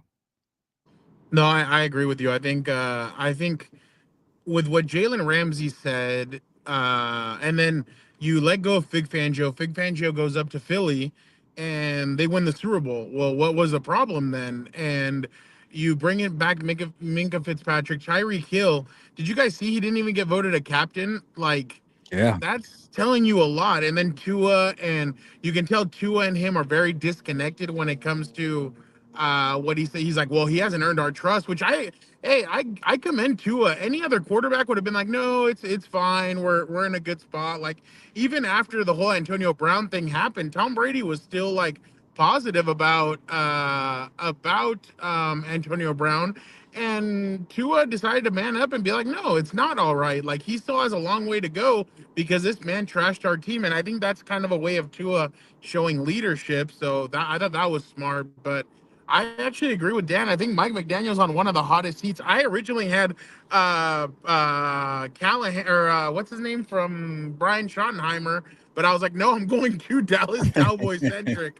But because I just think that I think Jerry's at the point now where he's so messed up that messed up in the sense of, like, I think he's getting so impatient that he could fire Brian after this year, especially if what I said it happens. I think you could end up firing him and going and paying a bunch of money to an Urban Meyer 2.0, and it just completely goes off the rails there. So, but no, I think Mike McDaniel definitely is on the hot seat, and I think Greer and McDaniel could be fired because the GM also has made some questionable decisions in the past. I mean, you got to you drafted Jalen Waddle, and you haven't won a Super Bowl. Like, you went for Tyreek because you thought you were going to win a Super Bowl, and you just haven't been able to get there. So, yeah, I agree with Dan. Yeah, and then mine was Shane Steichen, and for me, I talked about it when they made the announcement that they were gonna go with Danny Dimes as the quarterback. That just told me that he knows he's on the hot seat. You don't make that decision, and that's why I was talking about. You're starting to see a bunch of stories about how the quarterbacks aren't being developed. That these teams don't have the patience to develop quarterbacks. I'm like, well, you drafted Anthony Richardson and you should have let him develop. And then you have the GM make the comments where he's like, well, you know, we had a lot of pressure from our fans to start Anthony Richardson. And I'm like, bro, like, you're the GM. Like, why are you letting the fans interfere here with the development of your quarterback? You knew that he didn't have that many starts at Florida, and yet you still, because the fans put pressure on you, you started him day one when you knew he wasn't ready. And now Shane Steichen is going to have to pay. Someone's going to have to pay for this. The owner has passed away. He left the team to the daughters. They don't they don't have any loyalty to Shane Steichen or the GM there. So I just feel like Shane Steichen, even though he's a good coach and he's not being given, the chance to develop Anthony Richardson, I feel like him going to, Daniel Jones just tells me that he knows he's on the hot seat and they need to win now because he might get fired at the end of the season. Yeah, that's some bad damage control there by Chris Ballard, and I get it. You can't be like, hey, the owner who just passed away. Well, he put pressure on me. You can't call out the owner who just passed away, and the daughters are running the ship there. So what do? Call out the fans. So yeah, good luck, Chris Ballard and Shane Steichen. And Shane Steichen's a friend of the show here, but it's not looking good for that team. I think the Colts are going to be pretty bad. And I'll say one bold prediction. I think the Colts are going to be worse than the Miami Dolphins. I don't know if that's bold, but I don't like anything about the Colts right now. Yeah, I just. And I feel bad because he's a friend of the show and you guys have interviewed Shane Steichen, but it just, with everything that has gone on the past 2 years, it just, and then you make that decision. It just, that's a desperate decision, Gilbert and Fernando. Yeah. Well, and the problem is when you make an ultimatum to your head coach and GM and say, hey, we need a quarterback here at 4. Like, we don't know when we're going to pick up here again. I mean, Richardson was the only one kind of on the table that was still like a passable quarterback. But the problem is, again, and Vic, you and I have talked about the Bill Parcells rules when it comes to drafting a quarterback. That's the problem. When I know those might seem like Neanderthal rules, but hey, those are living until today. Like, letting this guy go in there, letting them play for 2 years, and then developing them. I think they should have listened to those rules. But no, Vic, I actually agree with you. I think she definitely is on the hot seat, especially because I think the new owners, his daughters, are going to come in and be like, you know what, we need to show something. If not, we're just going to be business as usual, and we don't want to do this. We want to go back to winning the way we did during the Peyton Manning era and during the Andrew Luck era. Let's change it up and let's start over fresh. So I could definitely see that happening. Yeah, and hopefully Shane Steichen, can stick around. But it's just hard when you make that decision. But all right, guys, moving on. What team will end up with the number 1 pick? We can go fast with these. Gilbert, go ahead and start us off. Yeah, first of all, shout out to Angelica who's trying to troll me here. Yeah, I got you. Ahead. Sorry, my bad. Yeah, I'll put you on the spot here, Angelica. That's Caroline's cousin. She's trying to call me a sexist or something. I don't know, because I invited you to the Survivor Pool, Angelica. You could be in the Survivor Pool. Fernando, you're invited. Everybody's welcome. Actually, anybody in the comments, you want to be in the Survivor Pool, give me $10 and you can enter. But thank you for making the comments lively. Give me $10. Yeah, give me $10. I just need the money. That's what I am. I'm greedy. That's who I am. So don't call me out. But yeah, shout out to you, Angelica. And get Jose's money too, but while you're at it. Go ahead. Who will end up with the number 1 pick? We can go pretty fast with these guys. I'll start us off, Gilbert. Yeah, I really want to go to the New Orleans Saints here, but and then I started thinking, like, there's always one trendy team that we all assuming gets the number 1 pick. 2023, my Arizona Cardinals. It wasn't the Cardinals; they were picking 4th. And then last year, it was like a mix between Broncos, believe it or not, and the Patriots. And obviously, the Broncos made the playoffs, and the Patriots were the number 4 team. So maybe maybe the Saints are picking number 4 in the draft. And I'll go with the Browns here because everybody's picking the Saints to be number 1 pick. They'll be bad. They'll be like top 3, top 4 bad. But I'll go with the Browns here just because the trend has shown me that it's not always the obvious pick here. Yeah, and they have a tough schedule, as Uncle Joe Reedy said. Like, before Halloween, that schedule is brutal. Fernando has the Miami Dolphins, who we talked about. Go ahead. Let's go with this. I like this one. This is bold. Yeah, I like it. Let's go with a bold prediction. Why not? Yeah, the Miami Dolphins are imploding. I really think that in the next 3 or 4 weeks, Tyreek Hill is going to be traded. I really don't think that they're going to want him there. I don't think their defense is going to be very good. I think they're going to be sellers in a couple of weeks with the trade deadline, and I just think they're going to kind of mail it in and they're going to start fresh. So again, is Tua going to be a part of those plans? Who knows? But I decided to go bold with this, and I said, you guys had all the picks that obviously everybody thought of, and I was like, you know what? I'll go somewhere different. I'll go down to the 305. Even though I love the 305, I'm going to go with the Miami Dolphins. So That's a good one. I think this gives them a way to start off fresh. They start off new, and they're able to do what they want with that first overall pick. Yeah. Wait, are you going to change yours now, Victor, or can I change mine? Because I don't want to have the same one now. Because Fernando. I changed mine. I changed it. Yeah, I ended up changing it when I saw yours. Dan has Dan and Dago has Heelberto's Cowboys. He says so because they're not going to be that bad, Dan, but it's a bold one. I get it. And they're not my team. They failed. And this was before the Micah Parsons. He wrote this before the Micah Parsons trade. Yes. And going back to what Fernando said, I keep hearing chatter that Tyreek could get dealt. That it's going to be a bidding war from all those AFC West teams. The Chargers, the Chiefs, and the Broncos are all going to be in on the Tyreek Hill sweepstakes. I keep hearing that, so I'm with Fernando. I think he gets traded before Halloween. I'd be really surprised if the Chargers traded for him, just because of like the locker room and everything. I think they like the nucleus. It's Jim right Harbaugh. Now, that's why it's Jim. That is true. That is true, and he could add a different dynamic to that offense. So yeah, no, I mean, last year they had Ezekiel Elliott on their practice squad, and they had a bunch of guys that you're just like, I never in a million years would have thought this guy would be a Charger. So yeah, no, I completely agree. Yeah, you have Hall of Fame coaches in the AFC West. So I mean, I just keep hearing that, and I was like, okay, and even the Chiefs would be, especially with the Rashee Rice suspension. I've even heard them as well, him going back there as well. And I'll just keep mine simple. New Orleans Saints. I just changed it. It's just an easy pick here. I didn't even go bold here. And like Gilbert said, I mean, we're all assuming they're gonna end up with the worst record, but as you said, they might surprise everybody and win a couple of games, but I don't think so. It sounds like they're really high on the kid from LSU, Nussmeier, and his dad is coaching there already, so it makes sense for them to try to tank for him. So we'll see what happens there. Did you see his film from?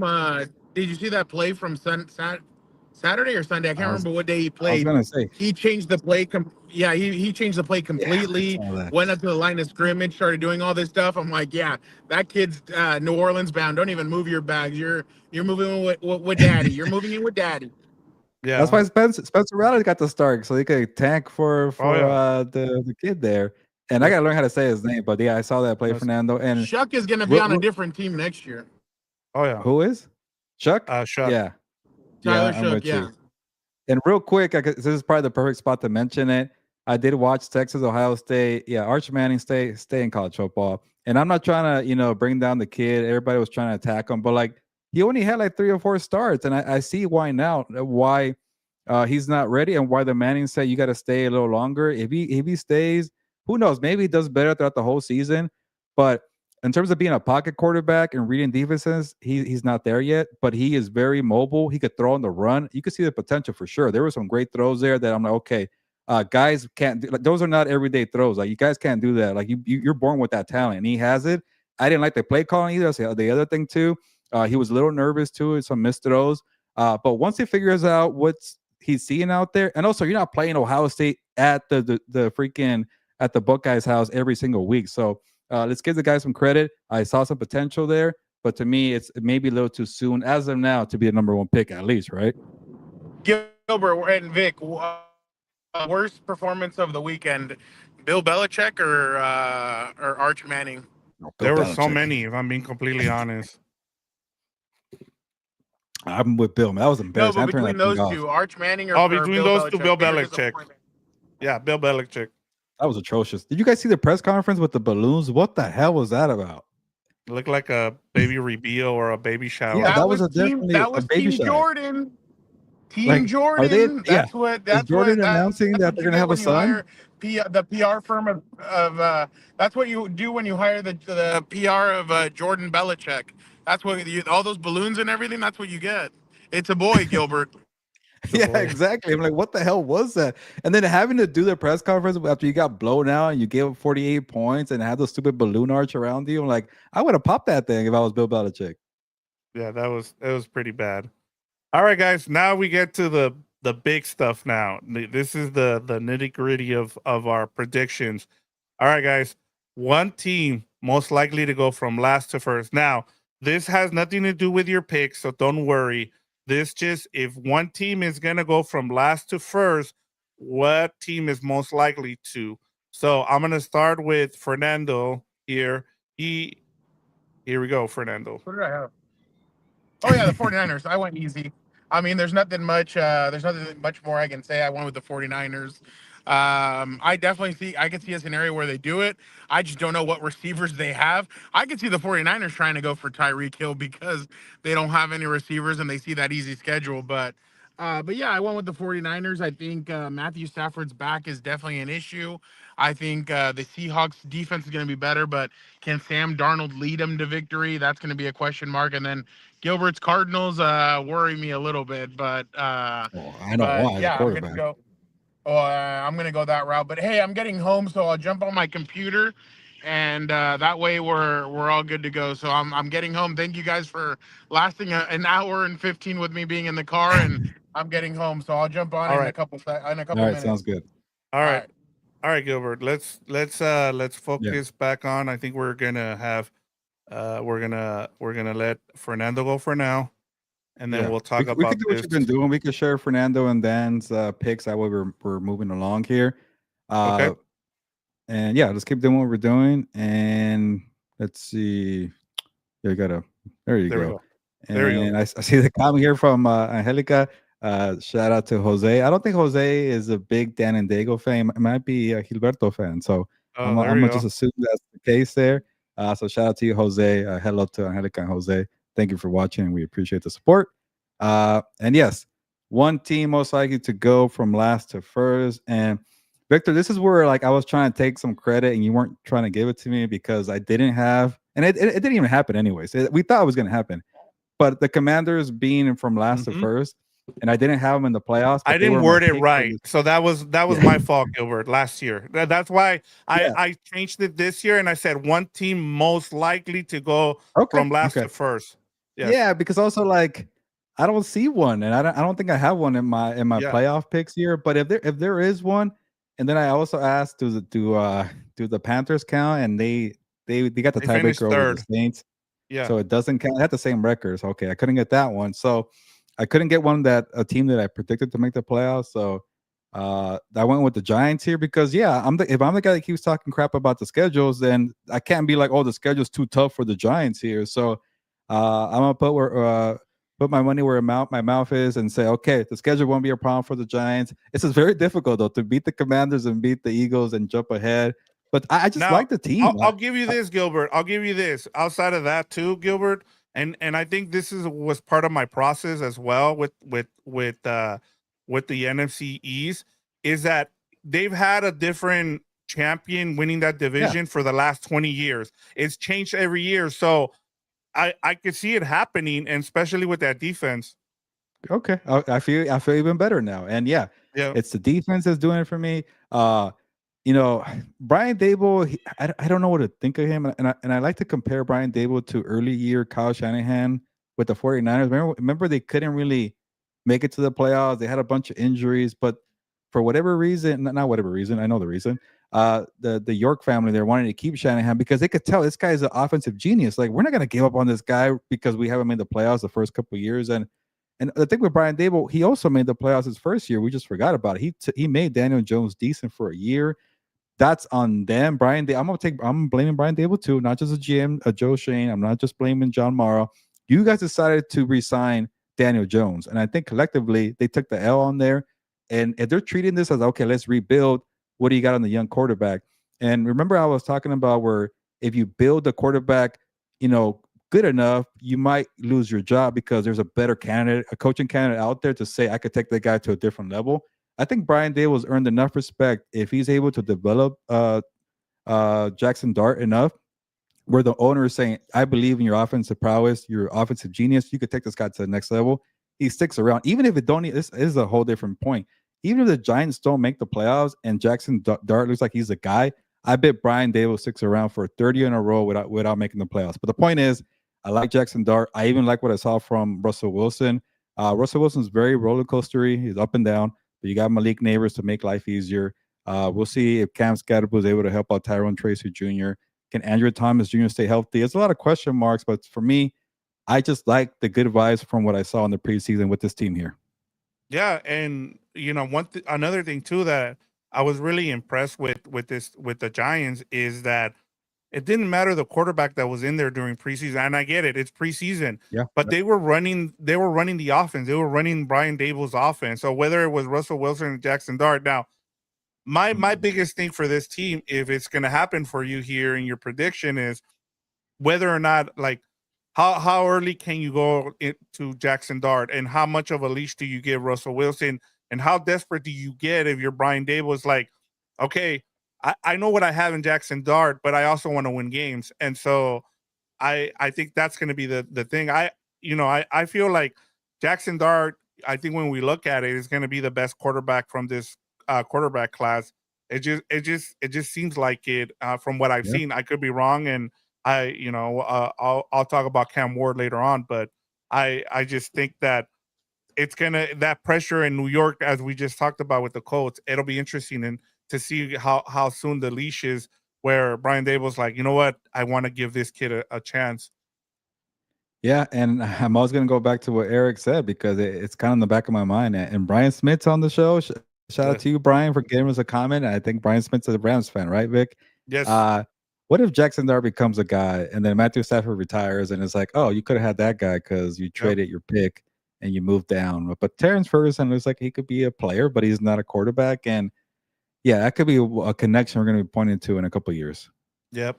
And then Dan and Dago had the Patriots as one team. I think out of our picks, I think his might be the toughest one, but it might be mine, and we'll get into it. But I feel like the Patriots one, I know a lot of people have them as a trendy pick as I talked about it, and so it's just gonna be tough to beat the Bills and Josh Allen. But honestly, like, I like this bold pick. You never know. As we've talked about, there's always, I think I brought this up, but like in the last few years, the top 10 contenders for the Super Bowl in terms of odds, at least 3 of them have gone down because of injury or something's happened. So you never know. The Patriots might sneak in there and win the division. And then I just went with the Raiders just to be. I don't have them as a team to do it. Like, I don't have them winning the AFC West division, but I just threw it. I'm like, well, if you're giving me, if I need to make a case for them, I can make a case. You have, we saw with the Commanders last year where you had a new coach and a new quarterback be able to lead that team with not a lot of expectations. They bring in Ashton Genty, they bring in guys. And as you guys asked Adam Hill, and someone brought up I think it was Joe Morley who asked him about Patrick Graham, the defensive coordinator there. I mean, they had the second most injuries last year, Gilbert, and they still had the 18 best defense with all those, like, no Max Crosby. And so Patrick Graham is able to do a lot with less, kind of like what we've seen with the Chargers and their defense. And it's just, can they stay healthy? If they are able to stay healthy and you have a guy like Pete Carroll, maybe they can do it. I'm not saying they will, but if you're asking me what is one team most likely to go from last to first, I can see it from the Raiders. And hey, you can kind of sneak up on the rest of these teams. And I just don't think this division is going to be. It's not the Chiefs or anybody's going to run away with it. I feel like this division is going to be pretty tight to the end, and we'll see. If you have a chance, you're within a game, you might have a chance to kind of pull up an upset and win the division. Yeah. Oh, obviously, I don't see it because I don't think the Chiefs are going to fall apart like that. But to make your point here, this AFC West offseason reminds me of 2022 when everybody was hyping up the AFC West. Oh, Russell Wilson's with the Broncos, Devontae Adams with the Raiders. It's gonna be a black and blue loaded physical division, and it was crappy, and it was the same old with the Chiefs there. And so maybe the Chiefs do regress. Maybe the Broncos are overrated, like everybody's saying, or maybe the Rashawn Slater injury is gonna hurt the Chargers. Where the Raiders could swoop in. I don't see it, and they can move up, but. It does kind of give me 2022 vibes where it's a little overhyped. And I'll say this, and Adam Hill confirmed it to me. I was like, you know what, this offense could be good. They could be fun to watch. And Adam Hill confirming, like, he's there every day, and I trust it. And he's like, yeah, they might be the Bengals of 2024, where they don't win games, but they'll be in ball games because they could score. So, hey, sometimes it comes out to one-score game. Maybe they could do it. Again, I don't see it. And then that point that you made on Patrick Graham. There's a reason why Pete Carroll brought him over or kept him over. He wasn't a guy he brought in. He was a holdover. So if you see in the film and this guy has a good scheme in place, he wants that for a defense that doesn't have a lot of talent. And sometimes when you have a good offense, as they're expecting to be, maybe that's enough to help you, steal a division if it is weaker. Because I think maybe it is a little overhyped, the AFC West here. But again, I don't see it, Vic. But I like that you're taking a shot here. Same thing. I'm taking a shot with the Giants. And then we have Fernando back here too as well. Yep, I got it right here. We're gonna add him on right here. We got him on here. What and up? Then there we go. We got our host back. There we go, Fernando. And you're right on time because in terms of we're gonna get now we're gonna predict what 3 to 6 new teams are making the playoffs. And so last year we did not do well. We had, I think it was a couple of us had 7 teams in new teams. A couple of us had 6, and a couple of us had 5. So, we've kind of shrunk the numbers this year. It seems like because we got burned last year. But go ahead, Fernando. Go ahead and I'll let you have the hosting duties back here. Oh no, I appreciate it, Vic. Thank you so much for doing that. I know. I told Gilbert, this was like a super last minute. Hey, he's willing to talk. Come up here. Okay, cool. Appreciate it. So, all right. I went with the Jaguars and the Seahawks. I don't know why. Seahawks, I bought into it last year. I wasn't far off last year when I predicted it. It's just it happened to be the team that ended up not making it to the playoffs. So I definitely feel like the Seahawks will be better this year. I like their defense, man. I think their defense is going to be they're going to fly all over the field. I think they've been working on it. Mike McDonald, obviously having that background, being of that Harbaugh kind of tree. I think that defense is going to be really good. I think their offense will be better. I'm just not their running back. What's his name? Oh God, Kenneth Walker. Kenneth Walker. He always gets hurt. He's never made it through a 17-game season, so I feel like he's kind of the X factor there. I know that they have Jackson Smith and Jigba. They lost DK Metcalf and Tyler Lockett. It's a new era there, so I definitely think they're going to be different. But I went with them, and I went with the Jags. Something tells me that the Jags are going to be, I think, a little bit better. I'm not a huge Trevor Lawrence fan, but I definitely think that they're going to be there. There's always that one team with a rookie head coach that ends up doing something, and I think it's going to end up being the Jaguars this year that end up doing that. Quick plug here, and I'll give you a point here, Fernando. My betting column for where I do my NFL picks at SI is coming back for year 2, and I just spoke to a Vegas odds maker who told me that the team that's getting a lot of bets to win the NFC West is the Seattle Seahawks. A lot of teams are trying to cash in on the Seahawks. So, hey, people are onto something. I don't see it. But at least it wasn't the 49ers. He would have told me the 49ers. I would have flipped the table. Like, what? The 49ers are getting most bets for NFC West? Nope, it was the Seahawks. Yeah. My bad. Gilbert? Yeah. So I really wanted to get like more than 3. I couldn't find places for it. And like I mentioned to you guys that I only see one spot available in the AFC. It's such a top-heavy conference with elite quarterbacks, with good teams and bad divisions where it's kind of spread out. Obviously, we know the Bills, Ravens, and the Texans. But so the 7th seed, I couldn't do it. I couldn't pick the Bengals. I couldn't pick the Steelers. I didn't want. If I went with the Steelers, it would have been the same 7 teams. I couldn't do it. But you're right, Victor. I do have some concerns with the Patriots. I couldn't go with the Raiders. That's another one I thought about briefly. They burned me last year. I couldn't do it. So I'm going to bank on Mike Brable to turn that team over very quickly. Maybe I feel like maybe 9 wins might be enough for the 7th seed in the AFC. Bet on the swimsuit issue. That's the only winner SI has. Come on, cheating bastard. Is it because I didn't pick the Packers in the playoffs? Jesus. And Dan's not here either. I think he heard you saying that they were the most overrated team. Hey, he's eating bastard. I told you there's no football analysis. I just didn't want to change my picks. I'm lazy. Who cares? That's what they hired at SI. Whatever. Move on. But yes, and yeah, I'm out here guessing for the 7th seed because I expected the 6 teams to make it again, and we'll share them in a bit. But hey, I'm bold. The Cardinals and the Panthers. Come on, I can't give up on the Cardinals. Those are, I mean, those 3 picks are actually like I mean, the Patriots have been kind of trendy, but the Cardinals and the Panthers. Vic, but what he's gonna do after the season is be like, well, what'd you expect? I mean, it is the Panthers and the Cardinals. Like, no. I'll say this: I'll get more right than I did last year, and I just need 1. So I'm hoping that I get 1 right. Last year, you bombed. Yeah, that was so bad. Whatever. Yeah, and then the Cardinals. You guys already know why. The Panthers. I don't know. I feel like they still need a year away, but.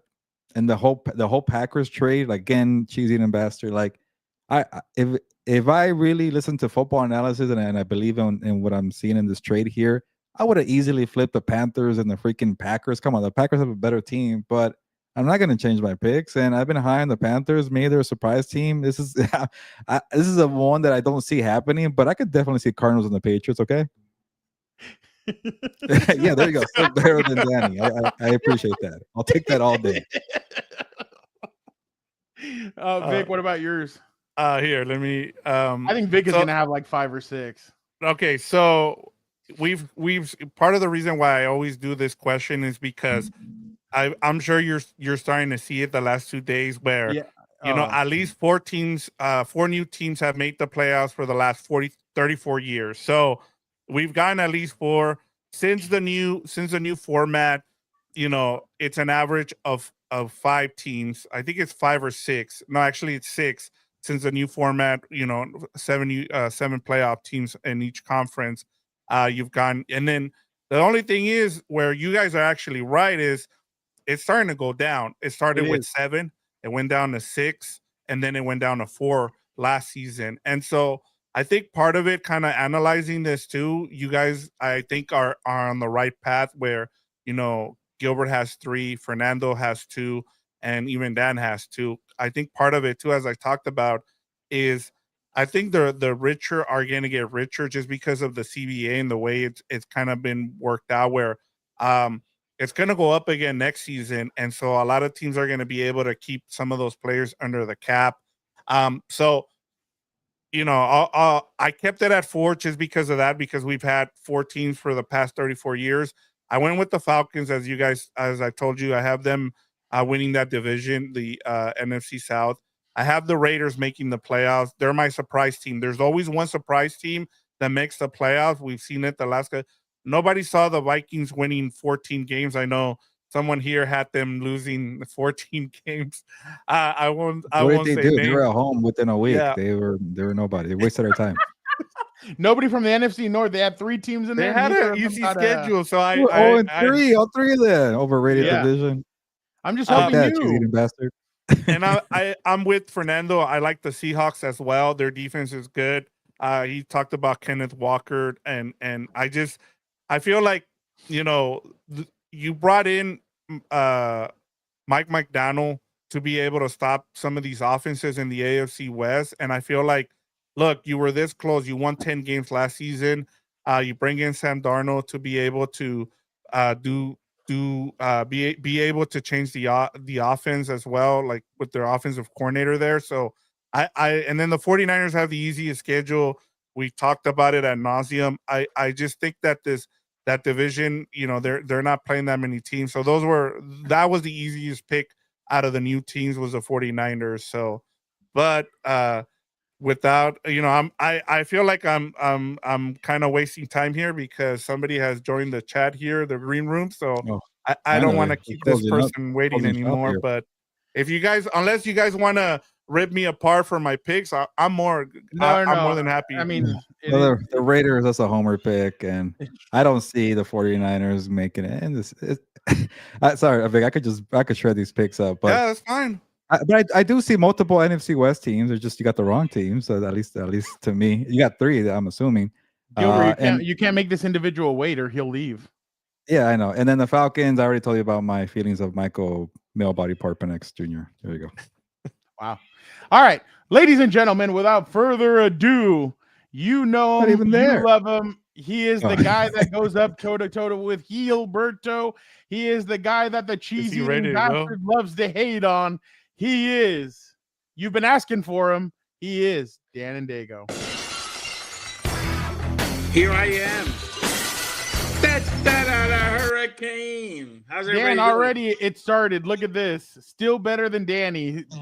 Oh my God, this guy's a loser. This guy is worried about his eyebrows, just like his head coach, and that's why they won't make the playoffs. Gilbert was shitting on the NFC North, and look what he put. Bite your tongue. The North is what it's all about. No one cares about the Packers except you. I was playing the heel here, Dan. You left me hanging. I know, but I'm here now, so don't worry. I'm gonna piss him off anyway. Because where am I at in this? We're at what division will have three teams in the playoffs? Yep. Yeah. Oh, my bad. Dan, you had the two teams making the playoffs this year were the Patriots and the Colts. Are you still standing by that? That's fine. Danny Dimes going to make a resurgence. I don't know what to tell you. Shane Steichen's coaching for his job, so whatever. Time to turn off the phone. This guy's an asshole. I can't stand this guy. This is the type of friend, wouldn't you agree? If you give a friend a ride, he shouldn't backseat drive you. Is that not the worst? Alex says, Dan, my parents bought me a Stone Cold Steve Austin shirt just because LOL, rocking it right now. Shout out, Alex. Stone Cold Steve Austin's the GOAT. Don't believe that horse manure that is John Cena. It's not. Whoa. It's not Hulk Hogan. No. Oh, Hulk Hogan? Yes, he is the GOAT. He is the GOAT. He's one of them. Can we take a moment of silence for the Hulkster, please? Can we take a moment? We're done. All right. Let's jump over now to what division will have three teams that make the playoffs. Dan went with a surprise. He said none. No division will have three teams make the playoffs. Is that true, Dan?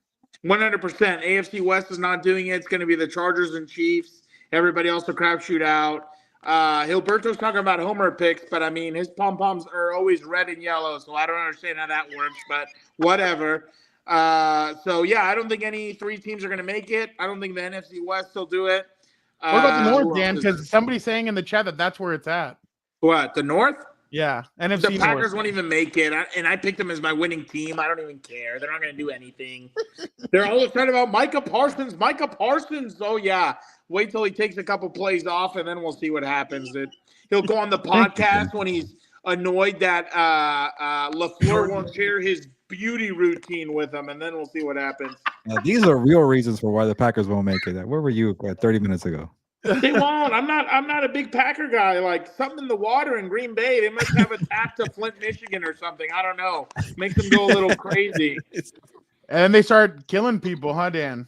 Allegedly. Oh, yeah. Then we have to tear down what's it called? Too many times. They've had the thing that Wisconsin is known for is two cannibals. Everything else, like what are we even talking about? Alex, we are doing a preview tomorrow, Wednesday at 6:30. And then post-game show actually this week will probably be Heelberto and myself because Dan has a game that night. So he's going to be tag teaming in for the NFL decided to be commies and play on a day that's not a day for football. I agree. It's for the high school football, Friday Night Lights. Exactly. What are we doing here? Exactly. Why are we going to Brazil? I don't understand it. First of all, yeah. Like Vic, I'll go next. I went with one, the NFC West. Oh, yeah, shocker, I know. Seahawks, Rams, and the 49ers. I'm go Hawks! But you've been talking to Eric too much on your road trips over there? Any team but the Cardinals, huh? I went bold on this one. I think those three teams will make the playoffs from that division. I don't know what it is. I just feel like those three teams are. I've kind of not bought in, but I feel like those three teams will make the playoffs for Seattle sure. Clouds are driving you mad, dude. Don't fall into No, it. You need to Charlie. get some sunlight. Nobody here is going to nobody's going to Brazil. The only two people I know that are going to Brazil are Pop and oh my God, LA Times. I'm not even going to Sam guess. Farmer. Sam Farmer. I was going to tell you, the only reason you go to Brazil is for two reasons: to stand in the shadow of my Lord and Savior Jesus Christ, or to do Operation Real Madrid. I was going to say a Brazilian lady. They're the number one surgery country in the world. You said plastic surgery? Yes. Yeah, you go for BBL or to do the Vin Diesel. Las boobies, coño. Why don't you go down there to the favelas, see how far you get? El BBL, coño.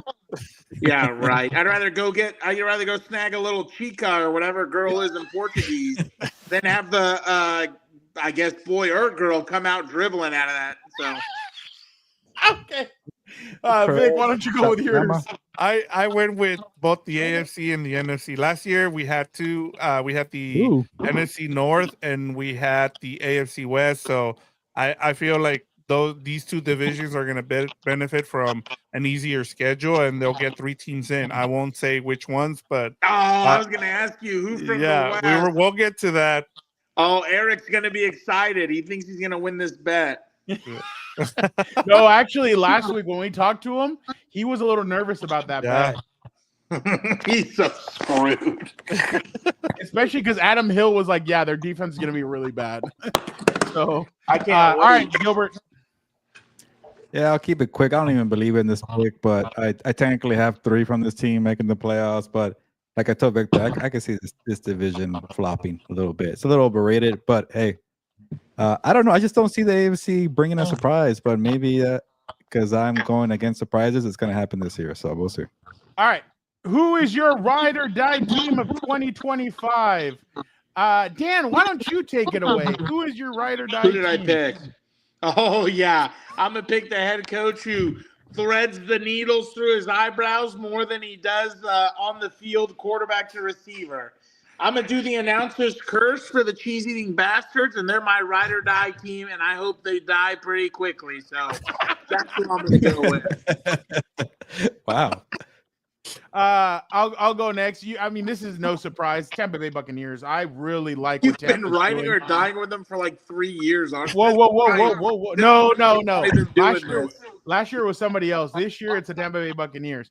I really believe in Tampa. I think they got a bunch of weapons around Baker. I think their running game is going to be good. I think the tight ends are set. I think their offensive line is set as well. Mike, huh? You could hear the beeping in the background. There's no beeping. What beeping? That's not me. Okay. Whose mic is that? Whatever. Okay, so I think Tampa Bay is going to be very good, and they're my ride or die team. He doesn't.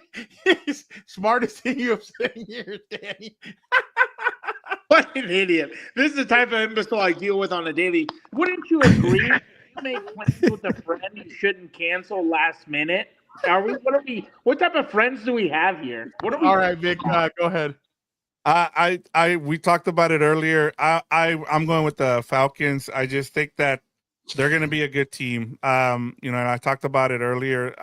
My bold prediction was they were going to have the most wins in the NFC this year. So I'm gonna ride with them, and I'm either gonna be, they're gonna make me look good, or it's gonna just be a shit of a pick.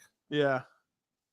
I was gonna tell you, Brown. By the way, like Becky Lynch says, didn't you see SI has them at 12-5 also? Go ahead, Gilbert. Yeah, what's going on with Becky Lynch, man? Taking shots at Ozzy Osbourne and his hometown, and the daughter's getting pissed off. Dude, heel Becky, I like it. This is the best thing Becky's done joining with Seth Rollins since she's turned heel. Wow. Myra Vicarious. Yes, it's been a long time. Nikki Bella was pretty good, but this is just taking the cake.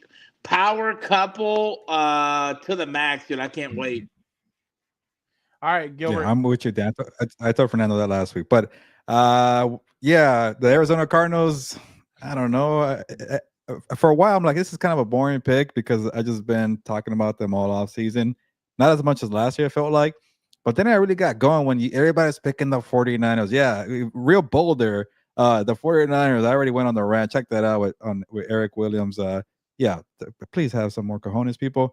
And then everybody likes the Seahawks, but I destroyed Sam Darnold last year. Why would I ride with that team? So Kyler Murray, get the booster out. Come on, let's take a ride. Get on that Call of Duty. Exactly. Yeah, bring out the game too. All right. Let us now move over to the division winners of the AFC West, North, South, and East. Heelberto, I'm going to let you go first for this one. Yeah, I hate it, but I just don't see any changes at the top. I'm not picking the Jaguars or the Titans or the Colts to beat the Texans. They're gonna cakewalk. Speaking of the cupcake schedules, like the Jaguars are terrible, Fernando. I know you picked them earlier, but come on, Travis Hunter can't even pick one position. I don't see Hunter playing defense all year. By the way, yeah, no one picked the Chargers. Shocker. And yeah, it's still the Chiefs division. I'm sorry to tell you guys, Rashawn Slater got hurt for the Chargers. The Broncos are overrated. The Raiders are still the Raiders. It's going to be the Chiefs here. The Ravens, I think they really blew it. They're the opportunity in that divisional game, but they're a juggernaut there. They have a lot of talent. That secondary got better. I don't like the Steelers. I don't like the Bengals. The Browns freaking suck. And then the Bills, I am higher on the Patriots and the Jets. Maybe I could have a little more cojones there and taken one of those teams to beat the Bills. I think the Bills are a little overrated too. They don't have a lot of talent, but Josh Allen's that good to help them. They just signed Gabe Davis today. Oh, I actually didn't see that. Yeah, snoozer. But that's an easy division for them to win. I'm just gonna go next, Vic, because I did the exact same thing, I believe. So, you girls are so cute, matching your picks together. I'm glad to see. That's why you have so much cohesion over here. You guys are. Never mind. I'm not gonna say it. Okay, where are you going with this? Ravens by default. Texans, I feel like their defense is very good. The offense, I have question marks about the offensive line, but not enough question marks to say they're not going to win the division. I know they got a lot of cute weapons out there, but that offensive line to me feels like it's going to be a little rough. No Joe Mixon for the first few weeks. I think that's going to be rough. The Chiefs, again, I'm sticking to what I've done the last 3 years. Until the Chiefs can get knocked off, I'm just going to say nobody's going to knock them off. So I went with the Chiefs as well. Vic, why don't you go? And before Vic goes, Dan, he decided to change it up so not everybody was the same. Go ahead, Vic. Thank you for that. That is true. So I originally had the Broncos easy. I originally had the Broncos out of the playoffs. Like I did not have them. I was with Fernando, but I just decided to kind of change it up. As I've also said, you know, some of these Super Bowl contenders, a couple of them end up going down. Last year was the 49ers. You had the Cowboys. You had the Dolphins. Everybody forgets that those were in the top 10 in terms of Super Bowl contenders last year, and they didn't make the playoffs. So I went with the Broncos to win the division, the AFC West, the Bengals with the NFC North, the Texans, and the Bills, just to kind of change it up here. I had the Bengals as a wild card team, but like Gilbert said, everybody's picking them, so I kind of decided to I guess spice it up and go a little bit different because we all had almost the same pick, so I was like, no, it's too boring. So there you go. If you guys want to shred me, go ahead. I'm okay with it. No, you're fine. I think you'll get one right. I think you will, Vic. I just can't see it for other teams. I can't bring myself to see another division winner, but you'll probably be right. Go ahead, Dan. Who did I pick? Chargers, Ravens. So I'm not afraid to take some risk over here. Travis Kelce's engaged. He is so distracted off of football. It's not even a joke. So not even funny how distracted he is. So with that weapon going down, I think they'll be fine. So the Chargers will take it. The Colts, Danny Dimes, because they're going to finally realize we got to put Anthony Richardson at running back or Slaughter or something else, and then they'll going. So yeah, we'll be good to go on that. Gilbert, the only reason why I kind of do agree with him about the Chargers, and I understand the Rashawn Slater thing, but I mean, you replace an all-pro left tackle with another all-pro left tackle potentially in Joe Alt. Now the problem is going to be that right side, but if they can run the damn football like they think that they can, and they know that they can, Najee playing, Omarion, I think they are going to be a very dangerous team. What they're going to go do in LA or in Brazil this week on Friday is they're just going to keep away from Mahomes. Just keep the ball away from him, run the football, tire out that defense. So by the fourth quarter is going, they can get it going. So, but I mean, Fernando, why are you stalling? You've been stalling. Does Najee have one eye or two? Let us know. You've been there every day. No, I was there today. I confirmed. He has two. Yeah. Okay. Yeah. In one of he didn't like that I was looking, but I did look. I don't want to be called what they called people in the 49ers dressing or locker room. I ain't no rooster watcher. I was looking at the eye. Okay. I wanted to see the eye. Not a cyclops. They were trying to torch Heelberto. You can tell the truth. So I was able to get a glimpse of him real quick, and yeah, okay, it was, good to know. Did he give you the eye? He looked at me with both eyes. No, he just goes like, he looks at me and then he goes, "Why are you always looking at me, man?" And I just started laughing.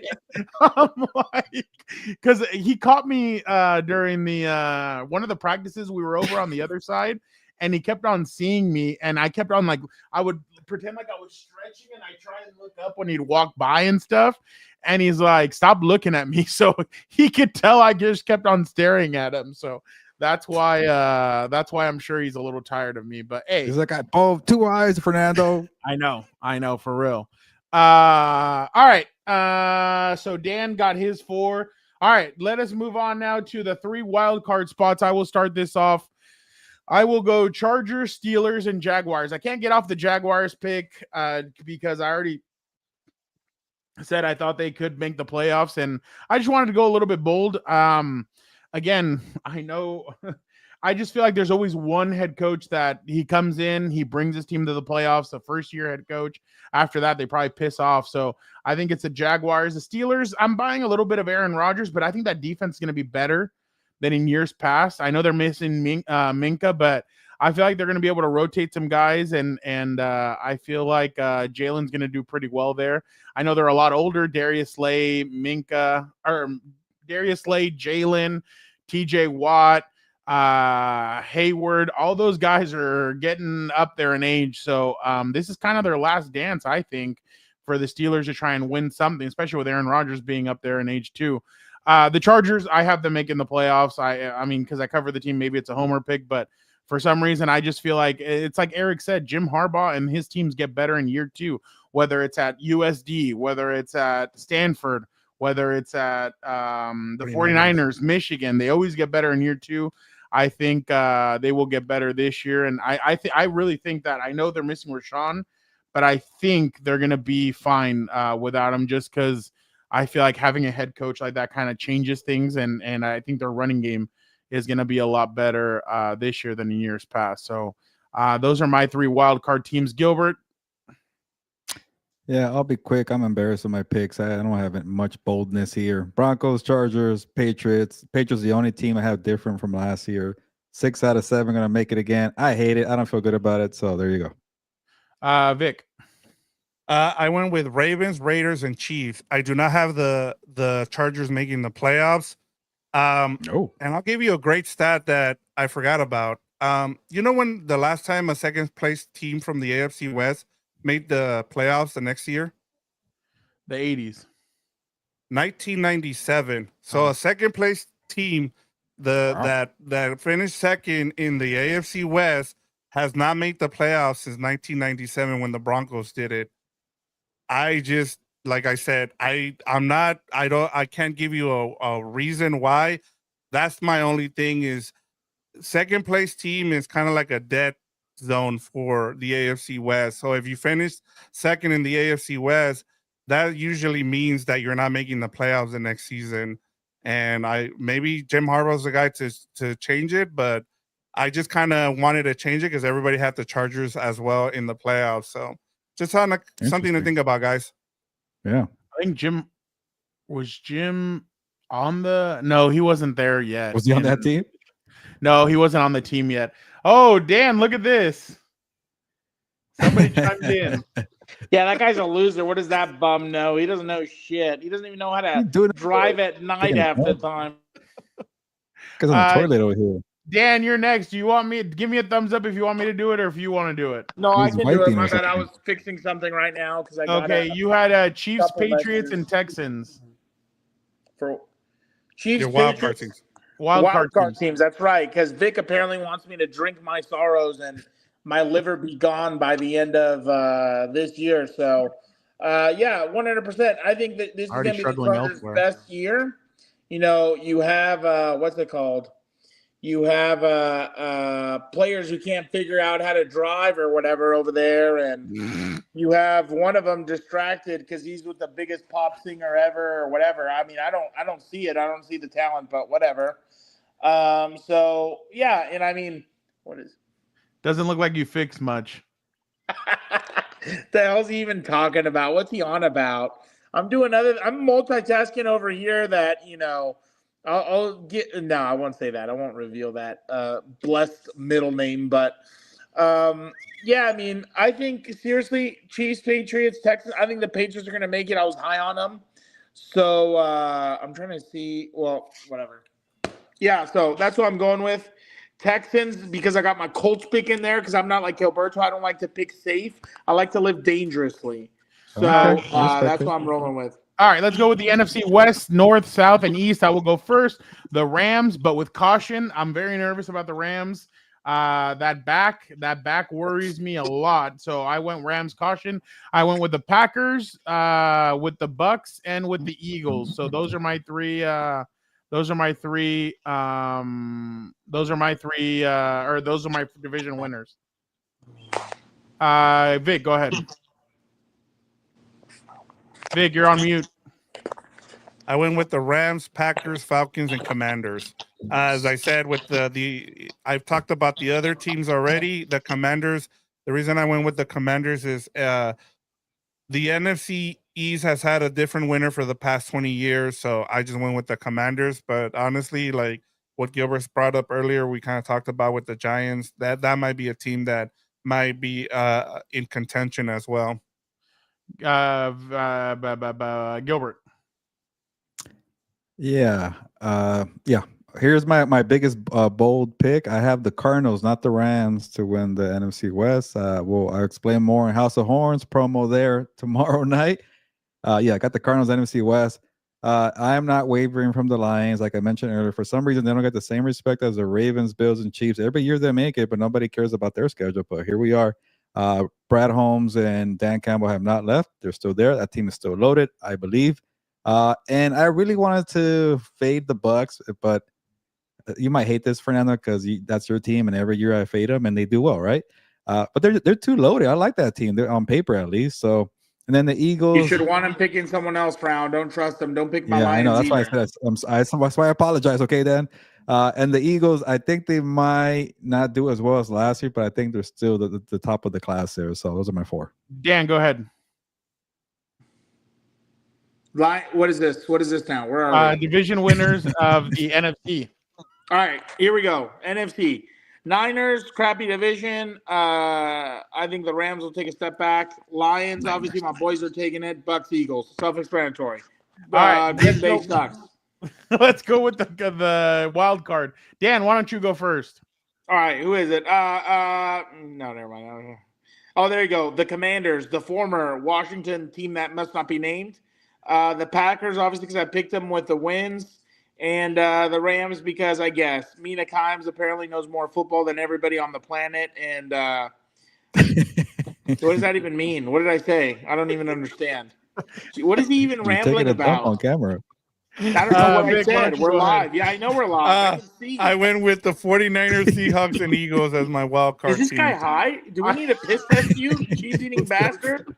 I went with the who did I go with? I went with the Seahawks, the 49ers, and the Commanders. Jesus. So yeah, does everybody here have the 49ers but me? Gilbert. Commanders, Rams, Panthers. I do not have the Seahawks. I do not have the 49ers. I do not like green egg and hams. There you go. All right, guys. Time All for right. our Super Bowl. Let us go with our Super Bowl picks. Where's it Dan, going? why don't you start us off? Yeah, I'll go first. The Chargers will spank the shit out of the Packers. I'll just go with that right there. That cheese-eating bastard really, he would never get to say another word to me ever again. He would have to call you sir. He'd have to You call actually me have the Packers in the Super Bowl. That's big for Mr. you. Sir Dan and Dago. The picture of the seal looks weird. I hate this guy. Go ahead, Dan. And what else? Oh, Who's the MVP? Oh, the MVP's the son of Odin. I don't even know who's the quarterback for the Packers. That guy sucks. So, I mean, I'm not even worried about it.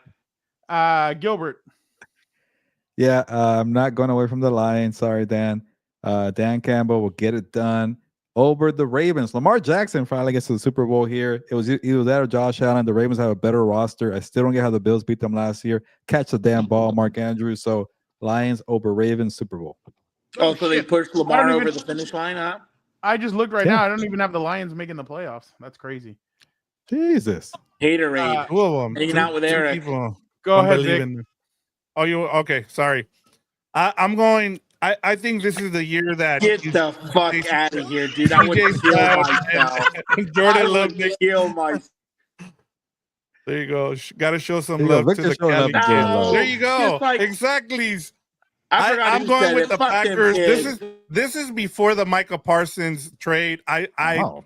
They have one of the youngest rosters. I think they might only have one or two players that are over 30 on the Packers. I think, look, Jordan Love and CJ Stroud are going to make that leap, I feel like. And I think it's this season. We've seen it with guys like Mahomes, with Josh Allen, with Lamar Jackson. I feel like those guys are the next group. We've seen CJ Stroud win games. I think he takes that next leap. And the Green Bay Packers, they said, F it, we're gonna go all in. Whether or not it works, we're gonna see. But this is what I had before the whole Micah Parsons trade. So I this was my pick.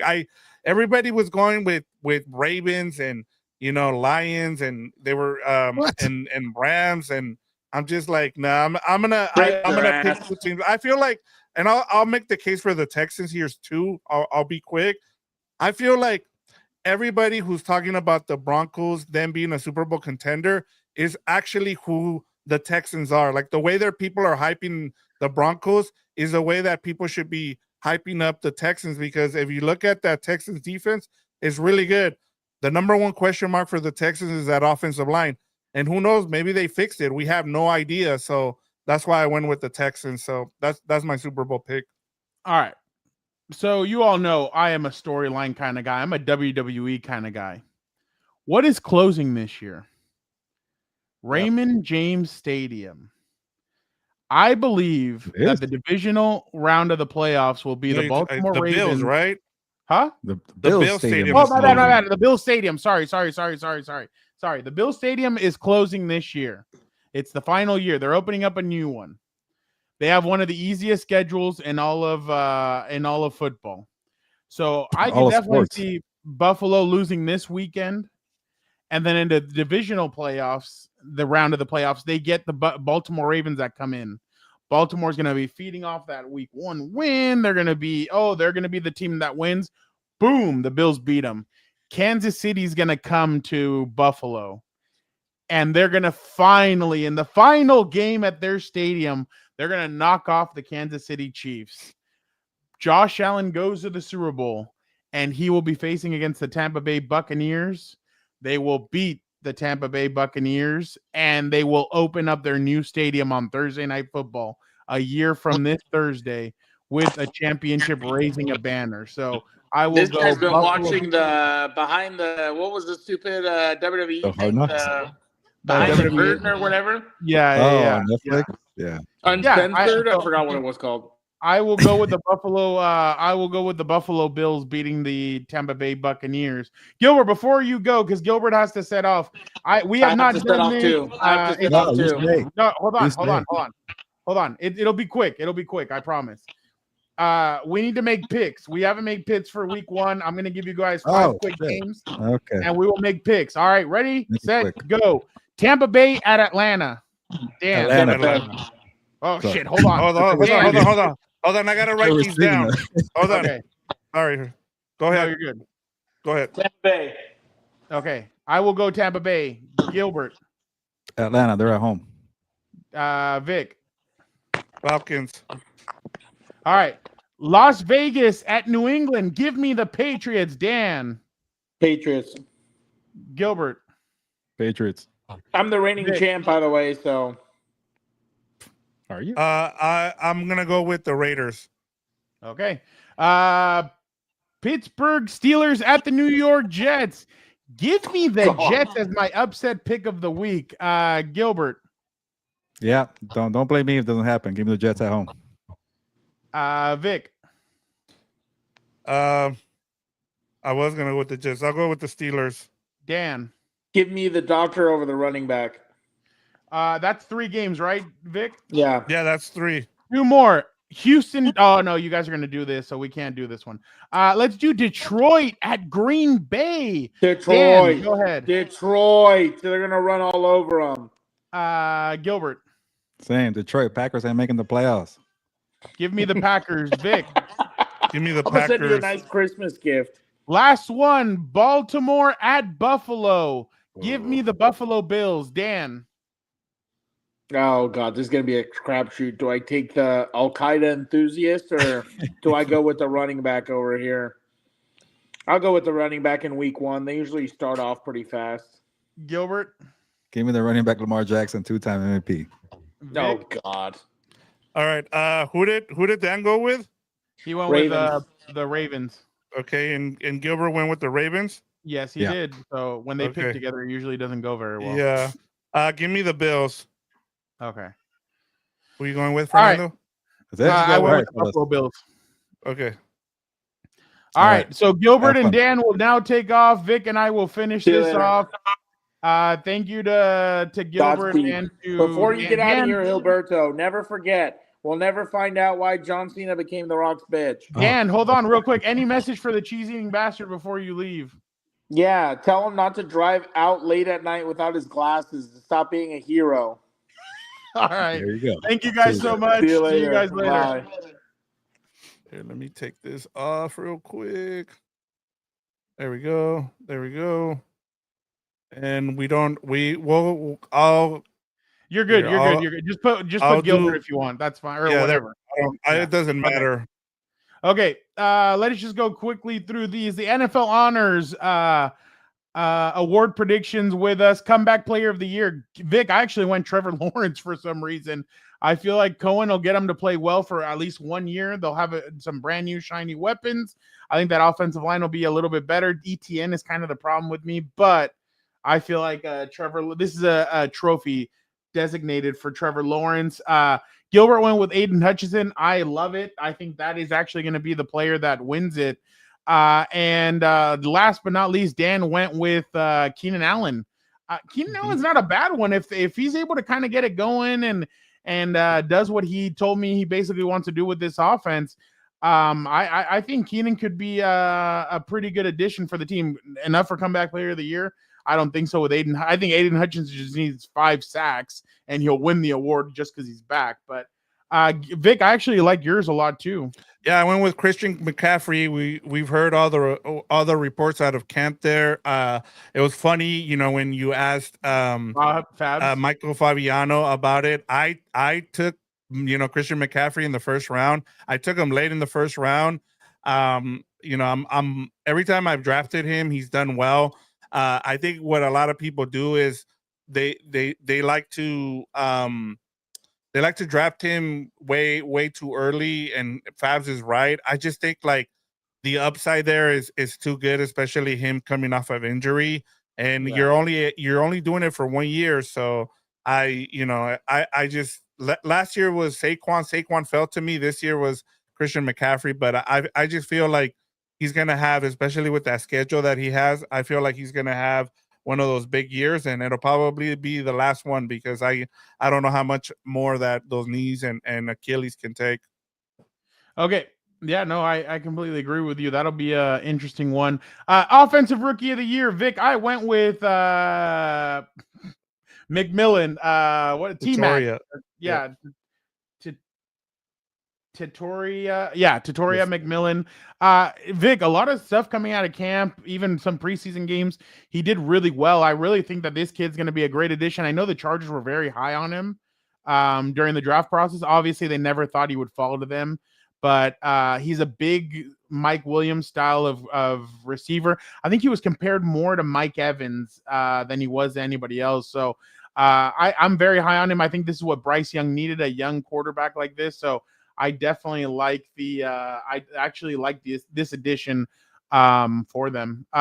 Gilbert went with Ashton Genty of the Raiders, obviously a young running back who everybody's very excited about. Dan went with another running back, Omarion Hampton of the LA Chargers. Obviously, we all know why. Vic, why don't you go with yours? I went with Cam Ward, the number 1 pick. I feel like he's getting kind of overlooked, even though I think in the long term, I think he likes that though. Yeah, Jackson. What is it? Dart. Yeah, Jackson Dart is going to be the better quarterback long term. Yeah, I feel like Cam Ward. He's going to be good enough. Like I keep going back to, it was a few years ago where Kyler Murray won. Like I don't see anybody like really running away with the Rookie of the Year.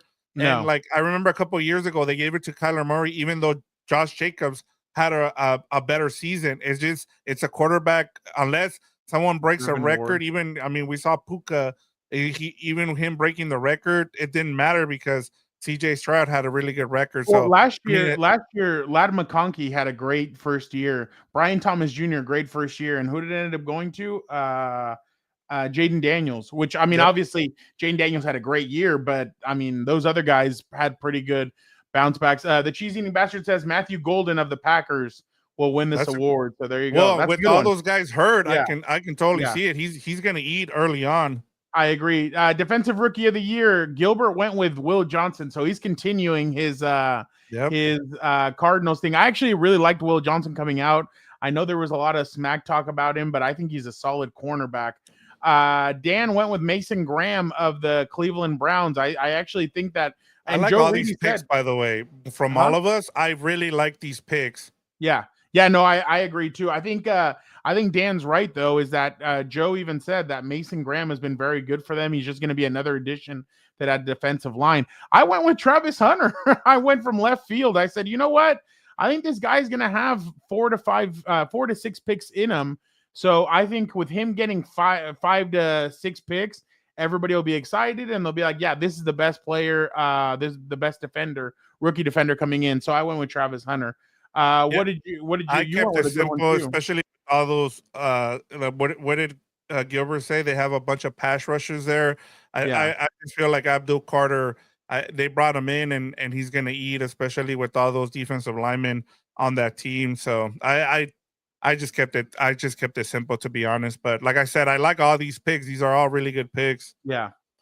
Coach of the Year, I went with Sean McDermott. Why? Because I feel like Buffalo's gonna have an easy schedule. I think they're going to ride it through. I think they'll beat Kansas City in the regular season again because it's in Buffalo, and I think they'll beat them. And I think he'll win Coach of the Year. Just I don't know what it is. I mean, again, I should have gone Liam Cohen maybe just because I already said that I think they're going to have a better year than what most people predicted. But I'll change it up and I'll go Sean McDermott.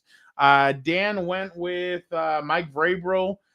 Gilbert went with Dan Campbell. Why don't you give us yours? Yeah, I went with Raheem Morris. I just feel like he like I said, if I think they're gonna lead the NFC in wins in the NFC, I just feel like also he's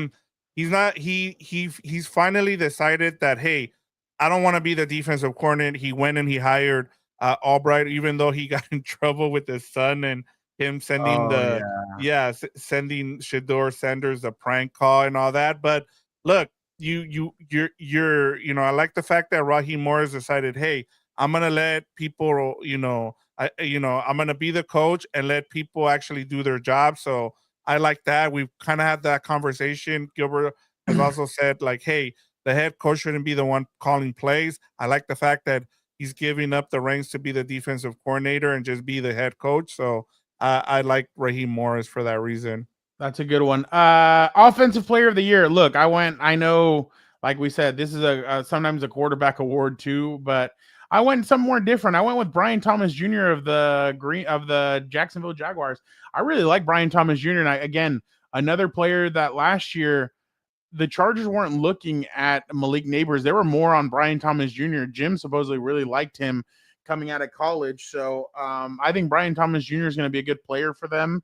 I think he'll grow even more this year in the offense, especially because a lot of people I think are going to be focusing on some of the other weapons on that team. So I just went left field. I decided to go bold with this. I went with Brian Thomas Jr.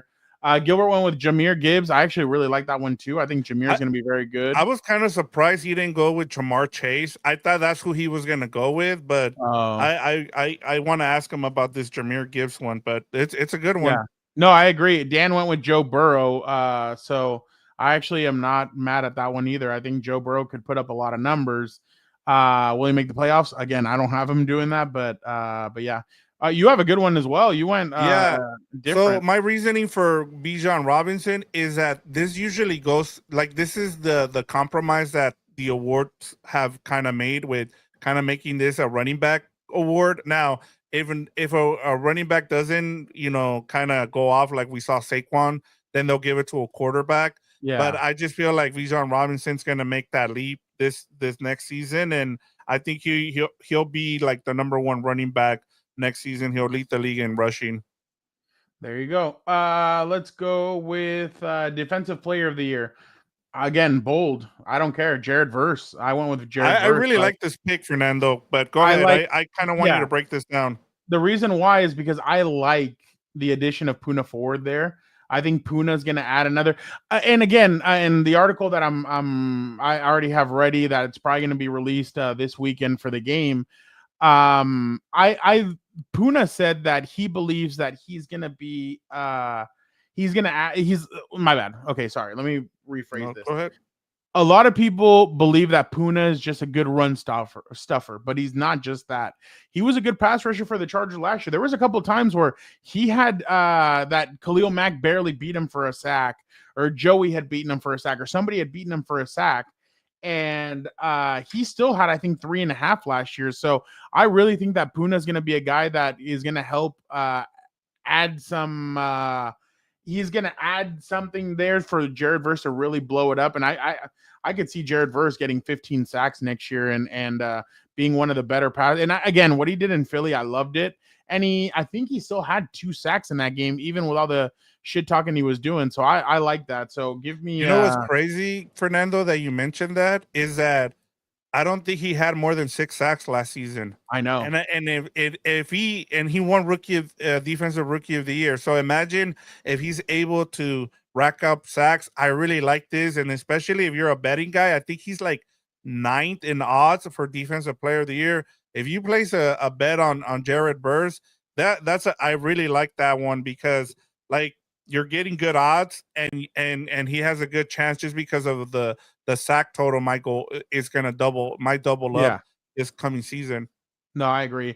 Let's go real quick. Dan went with Myles Garrett and Gilbert went with Will Anderson Jr. So we all went pass rusher. Vic, why don't you give yours? I went with Micah Parsons. This was before I just thought this was before the trade to the Packers, and my reasoning was like, look, if Jerry's not gonna pay him, he was gonna go off. But now that they made the trade, I still feel like he's got something to prove. Like, hey, I deserve this money, especially like Gilbert was talking about how like there's a lot of talk about his playoff stats and the fact that he's not a good run defender and all that. I feel like he's gonna come out and try to prove people wrong. And then I think it was Rich Eisen who said this. He's finished top 3 in the defensive player of the year every season he's been in the league. So I mean, hey, why not go finally get? It was Rich Eisen. Yeah, yep. I heard that. That's a good stat. All right, now the final award, the MVP. Gilbert went Lamar Jackson. Dan went Who Cares? Josh Allen. And I went with Baker Mayfield. I don't know what it is. I really like the Bucs this year for some reason. And the addition of Amika, the Mike Evans, they kept Chris Godwin. They have some good players there. And the run game is very good. I really think that Baker this year could put them over the top. Again, Baker's not going to get the MVP votes because usually, Vic, I don't know about you. I really think that if it's always between the four quarterbacks at the top. I'll make the point. I'll help you with this point, but go ahead and finish it because I actually like this pick. It's always those top 4 quarterbacks that everybody's looking at for this award. And I'm kind of like, well, if you look around, there's other guys that have done a really good job that maybe deserve that award a little bit more, but they're not going to get the recognition, obviously. But I think Baker could be one of those guys that kind of breaks that funk of Lamar, Josh Allen, Mahomes. Heck, I even think Mahomes might be able to sneak a MVP award this year. But again, the one problem I do have with the Chiefs is that they're going back to what they were before when they lost the Super Bowl to Tampa. They're trying to be a track team. That didn't work for them. That worked for them that year against the 49ers. But after that, it didn't. What helped them was the short dump-off throws, the moving the chains, the evolving that they did. And I feel like they're kind of trying to go back to that track team. And that track team shit doesn't work because at times you're gonna try and go for the home run. And you need to be able to move the chains. And I just don't think Kansas City has that this year. But I think they're going to try and be a track team, and that's going to kind of hurt them a little bit. But yeah, I think everybody's going to look at those 4 guys always, but I wouldn't be surprised if Baker Mayfield is that guy that kind of breaks that cycle. So to your 2 points, first, let me start out with Baker here. So one of the things that you have to look at with the MVP is you have to win your division for you to be in the MVP discussion. The other thing, it's going to be a quarterback. We haven't seen a non-quarterback win the MVP since Adrian Peterson, I believe. I thought Saquon deserved it last year. He should have, but we know that it's a quarterback. Yeah. It's a quarterback award. I agree, but I mean, he changed. Yeah.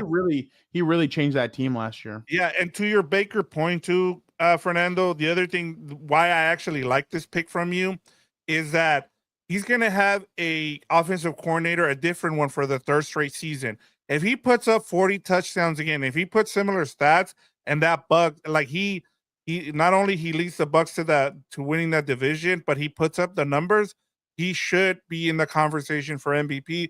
And I'm already seeing people putting him in the top 7 for like just as the top 7 quarterback. So he's starting to get that love, and he's been really good in the playoffs. So I really like this pick as well. And then the Mahomes one, I'm with you as well.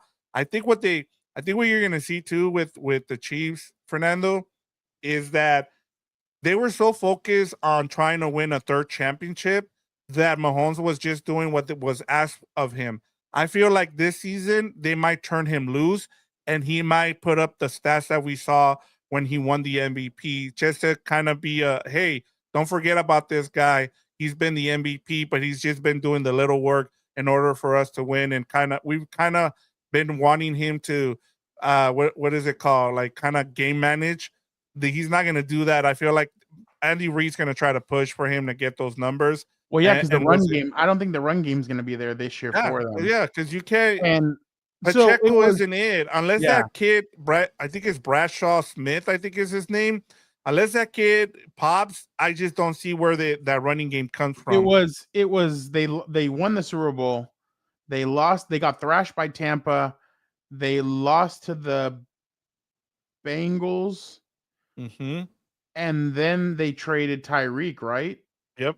And then they won the Super Bowl twice in a row, and they lost this year. See, that's the problem. When they were a track team, they lost 2 Super Bowls, or they lost once in the playoffs, and they got thrashed in another Super Bowl. So I'm interested to see what KC is going to look like this year, because the turning Mahomes loose, I get it, but at the same time, it comes with a cost, and we know what that cost is. It's costing them a chance to win a Super Bowl. The game manager has won 3 Super Bowls. Turning it loose, he hasn't won any. As long as he wins the division, that's why I feel like they might win the division, but they might not be as good as those other 3 teams that went to the Super Bowl, if that makes sense. And like I said, yeah. I went with Jaden Daniels. Like, I feel like he's gonna. If you're going to give the award and you're going to take it away from Lamar Jackson, you said like those top guys, the Josh Allens, the Patrick Mahomes, you need to, like you need, and I talked about it. I feel like the Commanders, that defense is super old, and I feel like he's gonna have to carry that team. And in order for him to win, he's gonna have to win the division, and he's gonna have to carry that team. I feel like he can do it. I was so wrong about him. I thought I didn't think he was gonna be as good as he's been, and that was on me. But I just feel like they're putting a lot on him, and if I feel like he can. I feel like he can fulfill it. And if he does, he's going to win the MVP. He's another guy that I feel can take that leap. We saw Lamar. We saw some of those guys winning. Patrick Mahomes won it in his second year. So I could see Jaden also taking that leap in his second year and winning the MVP. Gilbert gets pissed when I mention, I'm like, I've seen this before. He's not RG3. And I'm like, I've seen this before. And he's not RG3. I'm like, all right, sorry. So, but yeah, no, that was a very good episode. Again, I apologize to everybody for being in the car. I was driving back from the Chargers. It was a good day, but yeah, Jorge, we're still live. Hey, we like it when Gilbert gets pissed. Guys, don't forget, this week I have a bunch of stuff coming out. I talked to Keenan Allen one-on-one. That story will be coming out probably either Thursday or Friday. I still don't know. Thursday or Friday, expect one thing from me each day. Thursday, I talked to Joe Alt. I talked to the Notre Dame offensive line coach and spoke to him about Joe Alt, and he gave me some good stuff about who Joe Alt is and what he loves about him. So I'll be writing about that stuff. And then for you Rams fans, I have a Puna Ford story coming out as well that you guys need to check out. Puna said that he's just trying to be the shrimp to the gumbo and add a little bit of flavor to that. Angel, I will not be going to Brazil. I am good. Becton scandal rumor? What is that? What are we talking about? I have not. He's been back at practice, and that's all I know. I don't know about a scandal rumor. I don't know. I haven't been on social media in a minute, so I don't know what they're talking about. But Angel, no, I will not be going to Brazil. I did not want to stamp my passport that way. I will be watching it from the comfort of my couch, as are many people. But yeah, make sure you guys check out everything that we got going on. Don't forget, Lunes Live comes back on Monday. Tuesday, it's the Four Compas. Wednesday, both the Rams, House of Horns, and What's Up Bolts. Thursday, it's Heelberto's whatever the hell he does. So make sure you guys tune into all of that stuff. We have a bunch of content for you guys. And this should be a great season. A lot of fun doing this. Again, I know you guys are just going to have to be patient with us, especially with Dan, because Dan's going to, honestly, for What's Up Bolts, I'm going to be going around his schedule like we did last year. But yeah, we're excited to bring you guys more content this year, more stuff. And that's why before they headed out, Vic, I wanted to get them on 5 games for the week just because we want to start off I feel like every year we don't do the first week. So I'm like, okay, let's get these these first 5 games in. That's usually what we do, right? 5? Yep. Yeah, okay. 5. There are 5 picks. Yep. So, you're right. I totally forgot about that. Yeah, I was so focused on everything else that I totally forgot. Oh, that's why I was like, okay, I'm gonna assist with this. So, all right. So obviously, before we go, was it you and Dan who picked the Bucks, or was it you and Gilbert, if you can recall? The division? No, for the picks, because those are the only ones I missed. It was Dan and myself. Dan and yourself. So Dan. Yeah, because sorry, my bad. I pressed the wrong thing. You're good. No, it was Dan and myself. Gilbert said the Falcons are at home. The Falcons are going to win. So he went with the Falcons. But all right. So yeah, you guys know the lineup. You guys know everything. Don't forget Thursday, Friday, and Sunday. I'll be releasing an article each of those days. So you guys check out all the stuff that I've been cooking up for these. I'm telling you, I sat in 3-hour traffic for you guys. I spoke to Keenan today, and that should be a good one coming out. So, and if you guys want me to tease it even more, we spoke about the game against the Texans. So make sure you guys tune in. Make sure you guys read it, because I spoke to him about what his thoughts were.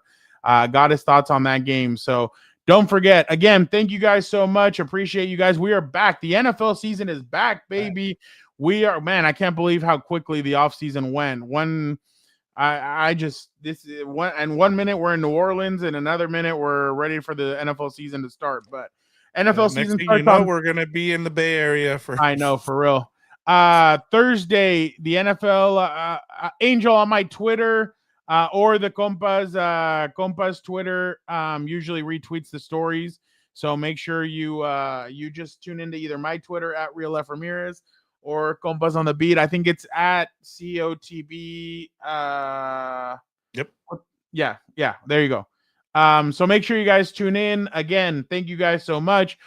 We're back. The NFL starts Thursday. Then you got Friday. Then you got college football on Saturday. Then you got NFL on. Oh, my bad, Angel. Go to the Sporting Tribune, sportingtribune.com, and just go to the Chargers section. Those should be there Thursday. Probably Thursday around 10, 11 a.m. And then Friday 10, 11 a.m. And then, the Rams stuff, I'm sure you don't really care about. But if you do, Sunday at around 9 a.m., it should be there. But again, thank you guys so much. You guys are the best. Angel, Jorge, Cheese Eating Bastard, S Megma 59, Alex, Charlie, Brian, Angelica, Chasing Ghost, and MNDS. Jesse, Tay, Xavier, Rob G, and you guys are the best. Thank you guys so much for commenting. We are gonna get out of here, but thank you guys again so much. We will see you guys on Wednesday. Hey, don't forget Wednesday. What's up, Bolts? 6:30. Oh, my bad. Sorry. House of Horns 5 to 6 tentatively according to Gilbert. You could go before. You ain't going before. You guys are going after that. And then what's up, Bolts? 6:30 to about 7:15. Oh, special guest on What's Up Bolts tomorrow. So don't miss it. Dan knows nothing about it, so he is going to be surprised. It's going to be fun. Don't miss it. And then obviously Friday night an hour after the Chargers game is over, make sure you guys come back to What's Up Bolts. Gilbert and I will have the recap. Dan will be at his football game, so he will not be able to jump on. I'll be tuning in on Friday. Yeah, and then Sunday, House of Horns right after Texans and Rams. So make sure you guys tune into that. And then Lunes Live starts Monday at 3:30 p.m. Do not miss it because we are back in football mode. Again, thank you guys so much. You guys are the best. We are getting out of here. It is week 1, Vic. Let's get it going on to week 1. Thank you guys so much. Have a safe rest of your guys' week.